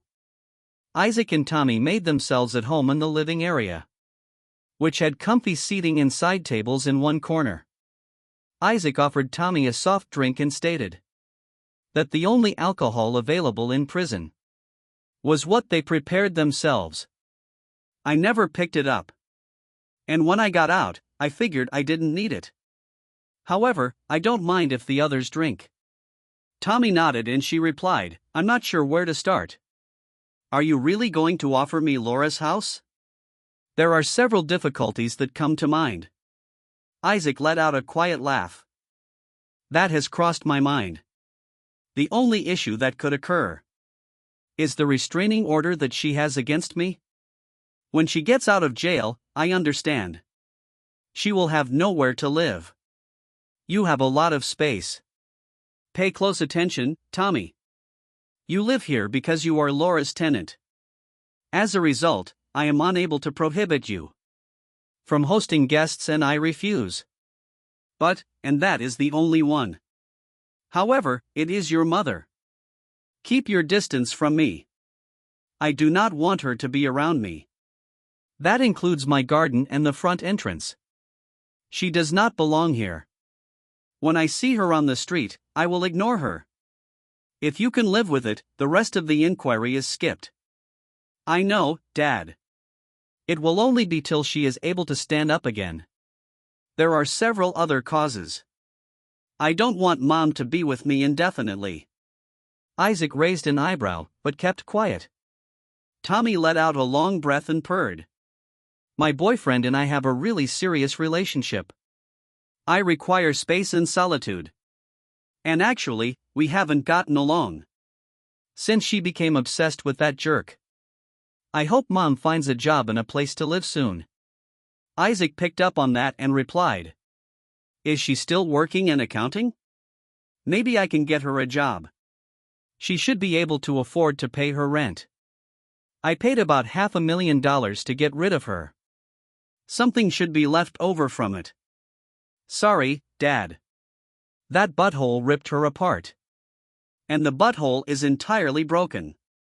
He was forced to spend his entire fortune on compensation, according to what I heard. She is in fact a certified public accountant. She is also a paralegal now that he is in butthole. Karma may be cruel. I'll look into getting her a job, but don't tell her about it. I am assuming you are paying her a visit in prison. Tommy agreed and nodded. Laura then stated that dinner had been ready. A few weeks later, Isaac and his daughter were conversing in the large house's living room. Tommy was questioned. When was the last time you visited your mother? I believe that was just before I moved here. Do you remember what happened? Your mom, you've got her all to yourself. Please stay in contact with her. If you don't, you might later regret it. Tommy was interrupted by a loud knock on the door. Isaac confirmed that it is Fabian. He's the only one who knocked on the door and stepped inside. Tommy heard the rumbling with which the massive man said, Isaac Duck, let me introduce yourself to Julian, my son. When she heard this, she dashed out of the room to meet Laura. Meanwhile, Fabian went on to say that despite his father's imprisonment, he makes me proud of him. He became a teacher when he expressed an interest in seeing you. I was hoping to see you as well. Julian stammered, his head beat red. I'm delighted to meet you, sir. My father has told me a lot about you. But I came to ask you a question. Okay, go ahead and ask. A really uneasy hush ensued. Julian looked down at his feet and spoke gently in secret. Please, Isaac, let him into the den. However, Tommy had already left. He led Fabian's son to a chair and sat him down, saying, "What can I do for you, Julian?" Julian spoke quickly. "Sir, I intend to propose marriage to Tomasino. We've been lovers for a long time. And I believe it's time to make her an honest woman with your help. That is why I came, sir, to request your blessing." Isaac smiled widely. He addressed Thomas in a certain manner. "I am confident that you are paying attention. So come out of your hiding place and introduce yourself." Tommy entered the den with a smile. "That is correct, Dad. This lovely young man wishes to marry you. And requests my approval. Should I hand it over?" "Thank you very much. Papa, that would be very appealing to me." Isaac stood up from his chair, holding out his hand. "My blessings are with you, son. Take care of my daughter. It's time to rejoice." When Tommy stopped Isaac, he was on his way to follow Julian into the living room. "Dad?" "Yes, darling." Julian is still unsure. "I'll inform him in a moment. But we are in a hurry right now. In roughly 7 months, you'll become a grandfather." This morning, the doctor confirmed the information. "Tommy, girl, you make me so joyful that I might burst. Do you want Laura and I to be married together?" "That would be terrific. We will talk about it when Fabian has left." They strolled into the living room, where Laura was smiling and Fabian appeared entirely indifferent about what was going on. Julian smiled as Isaac sat down. "Can I present you to my future wife, Daddy? It's Tom Messina. Mr. Manor just gave us his approval. May we also have yours?" Fabian was taken aback. He was stunned. "Naturally," he said, "yes. If you want it that way." Isaac extended his arm around him.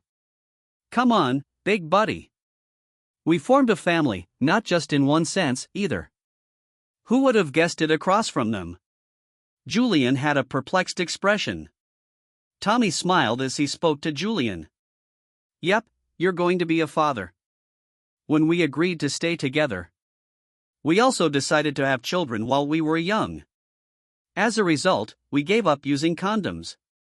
Julian's first shot landed squarely on target. "So, Mr. Small, you'll have a daughter and a grandson." Lydia took a seat in front of her kid 2 weeks later. "Tommy, you look stunning." "Okay, Mom, I have a place to reside. And I'm planning to marry. I'm doing well in life." "That's okay. What is your place of residence?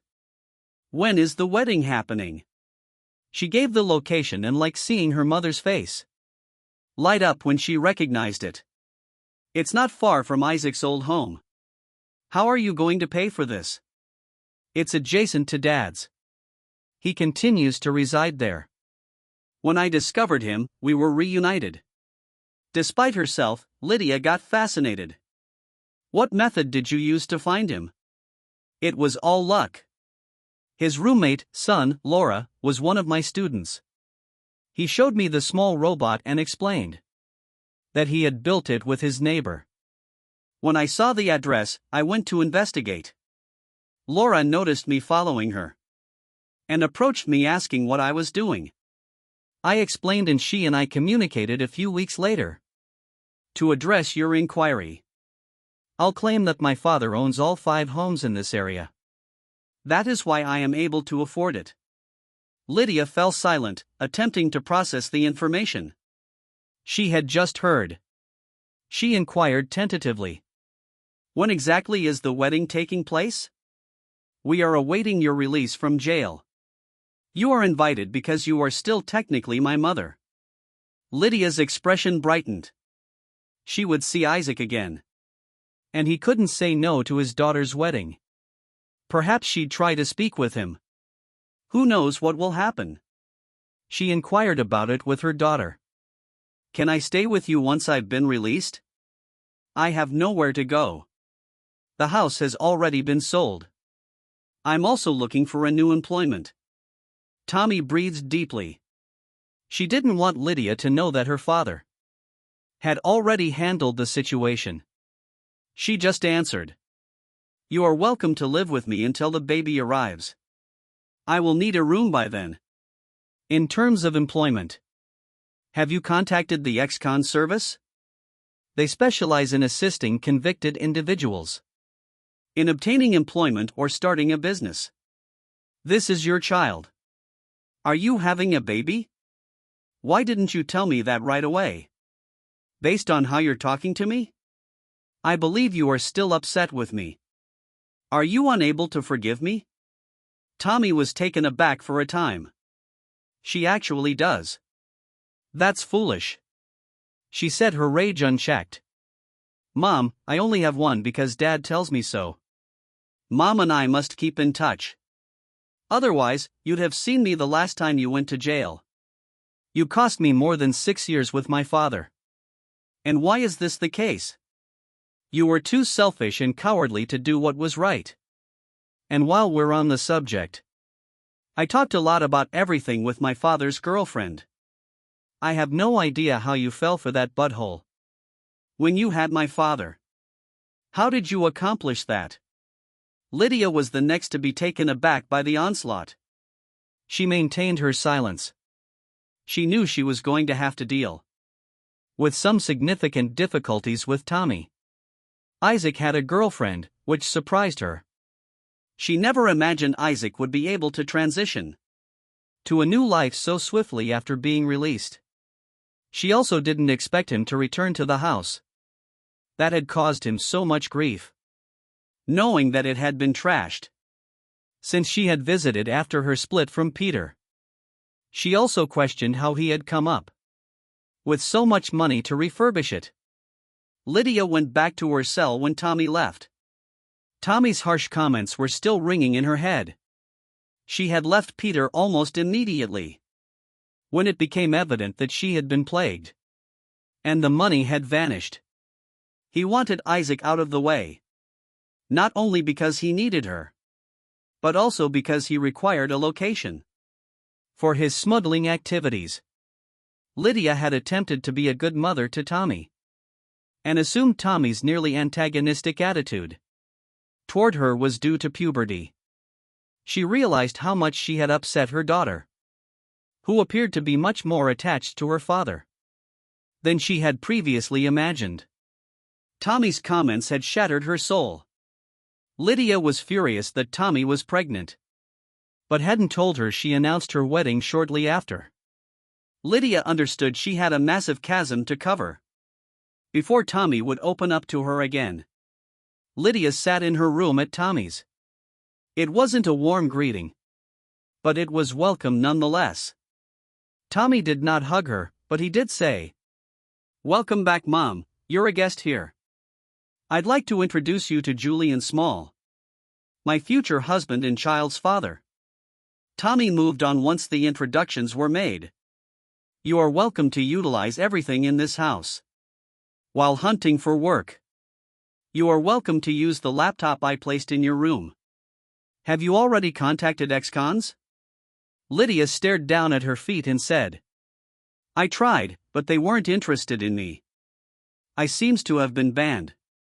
Nobody wanted anything to do with me the entire time I was there." "I'll check with Dad. Perhaps he knows why you have not been contacted." Julian made a comment. "He among others gets the last word on who is hired through Dexcom services." He also stated on Isaac's behalf that you would be treated politely and that you would not be harmed. Otherwise, you would have an extremely hard journey. Isaac is very well liked. What is your father's relationship with my husband? He is my former spouse. I understand what you are thinking, Mom. You shouldn't even try it. Dad isn't interested in you. Nothing.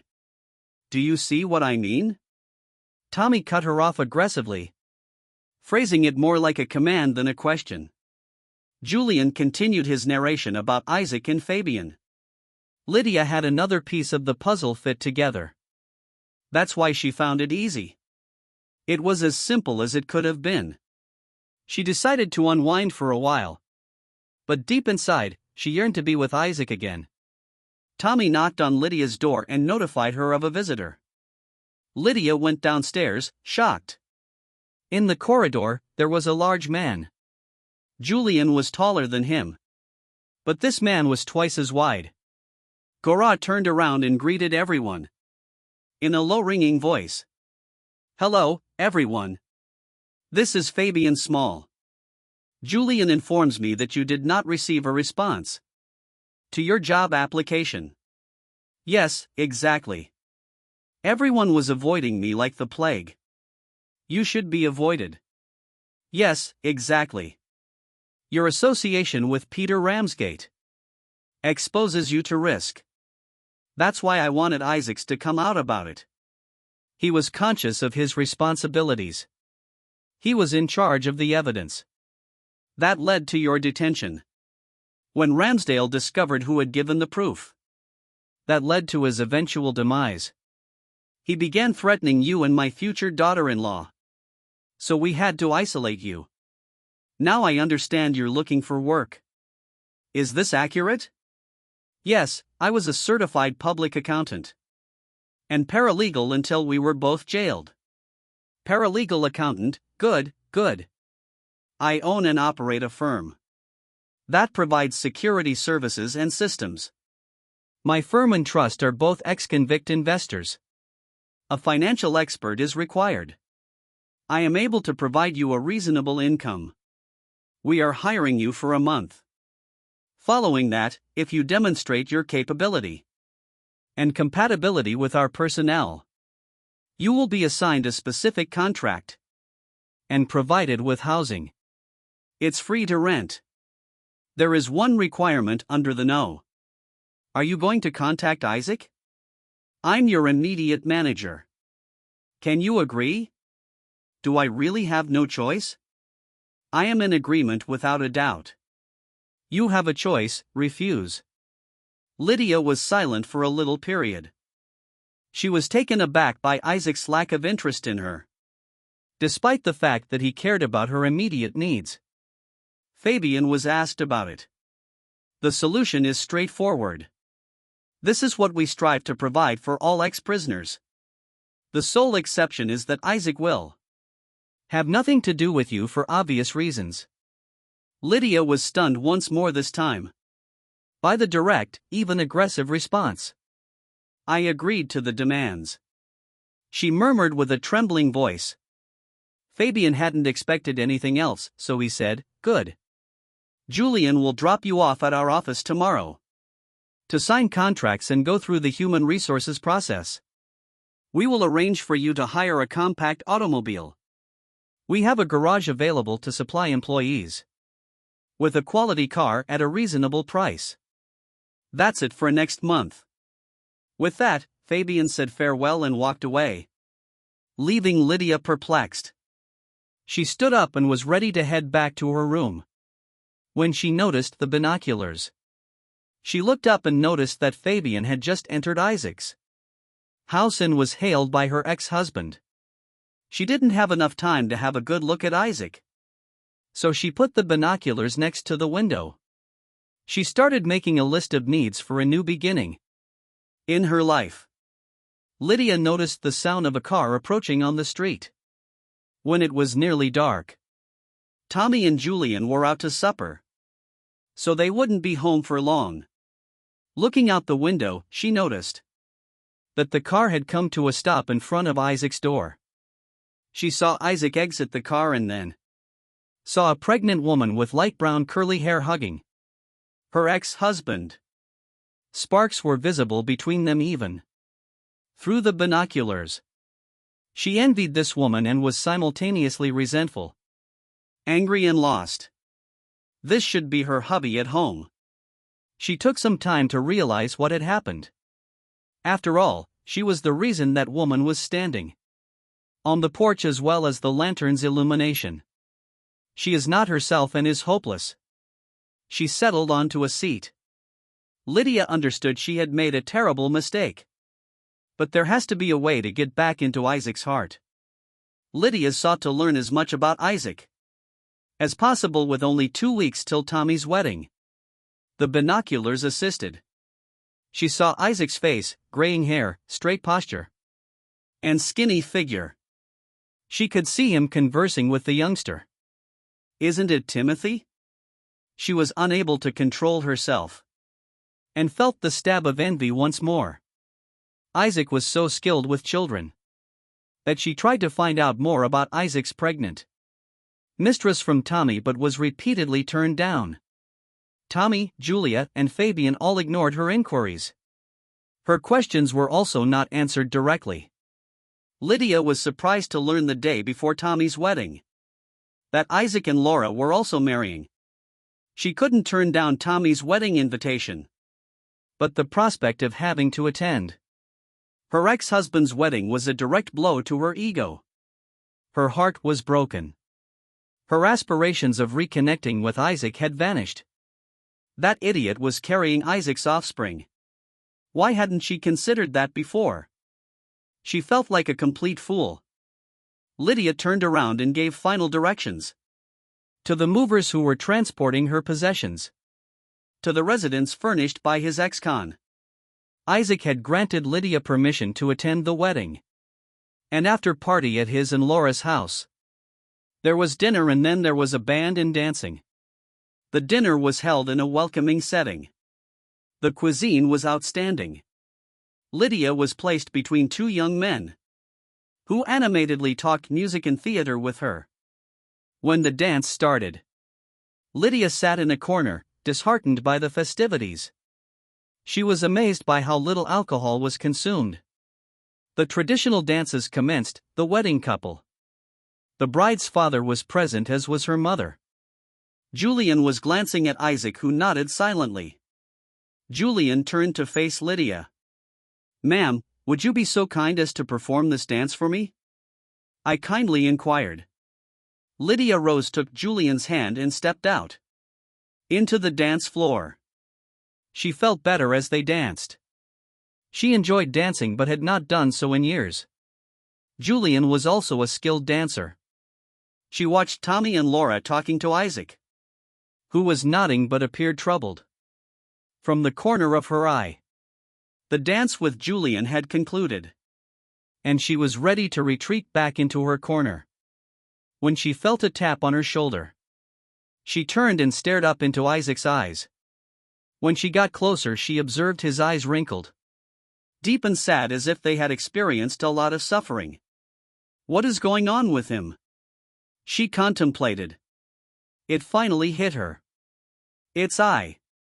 I am the one who caused him to be affected. I'm a total jerk. She suddenly found herself unable to understand herself. How could she regard herself in the mirror in a fit of rage?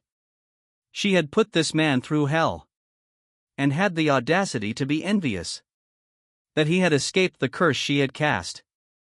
She immediately lost all self-esteem and confidence, physically trembling at the notion of what she had done to this man. Then she noticed Isaac was putting out his hand, patiently waiting as her thoughts raced and assailed her. "I am sorry, but are you asking me?" she inquired in a tiny, shy voice. Isaac asked Lydia, "Will you honor me by performing this dance?" Without saying anything else? Lydia sobbed as she held Isaac close. Soon after, the dancing began. She regained her composure and whispered, choking back tears, "Isaac, I apologize for what I did to you. I'm sure you're angry with me now."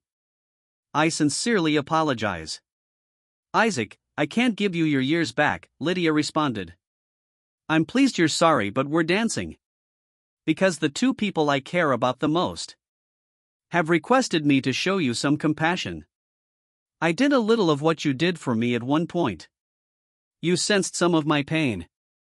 I quote a few lines from Ramsay. You'll give him the rules and have to deal with them, or else. My soul was wounded by the subsequent betrayal. I loathed you till I met Laura. She filled the empty space with her love, and all affection for you vanished. We danced here as strangers with a common past. I will no longer see you because of our daughter and soon-to-be grandchild.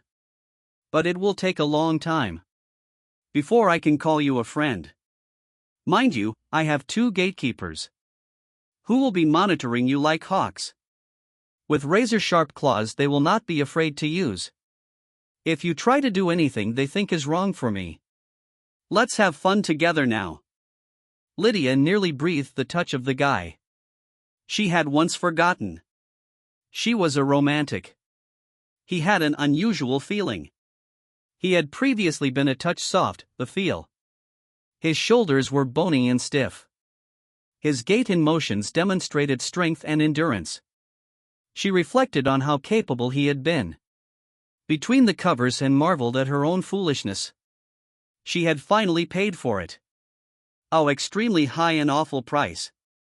Rather than assisting her daughter on the most beautiful day of her life, she was hardly accepted as a visitor. Her father's fiancé was in charge of her daughter's upbringing. They were so near. Lydia realized Julian had asked her to dance, which should have been as natural as breathing. However, Isaac's permission was required. And her daughter and his wife had to instruct Isaac to walk over his shadow. Depression descended on her like a sharply defined evening shadow in a ravine, heralding a cold, long night. She shuddered as she clung to Isaac, the man she had betrayed and lost. She cried over everything she had let go of. Isaac witnessed the transformation of a proud and beautiful woman into one who was broken and insecure. He'd had enough of her. She had to fight for her right to return. He said quietly in her ear, just as he had done before. There are people who will help and support you. I've covered the basics. You are responsible for the remaining steps. The dance came to a close. Tommy approached her and said, I can see that this has been very emotional for you. Do you wish to stay the night? I don't believe I should drive right now. I don't want to lose my mom. Or should I have someone drive you home? Lydia accepted the offer to be driven to her new home. And Ben and Anna did so before they arrived. Anna turned around in her seat and looked at Lydia. She said, You are alone and friendless. You did wrong and you will pay for it for a long time. We all saw that tonight. You finally realized what you did to Isaac. Instead of putting up with the inconvenience and dealing with the consequences. That was Isaac's goal. He completely destroyed Ramsdale. That man is in for a heck of a time in prison. And not in a good way. But Isaac is not about to deprive his daughter of a sane mother. That's why on Isaac's behalf, we're offering you counseling.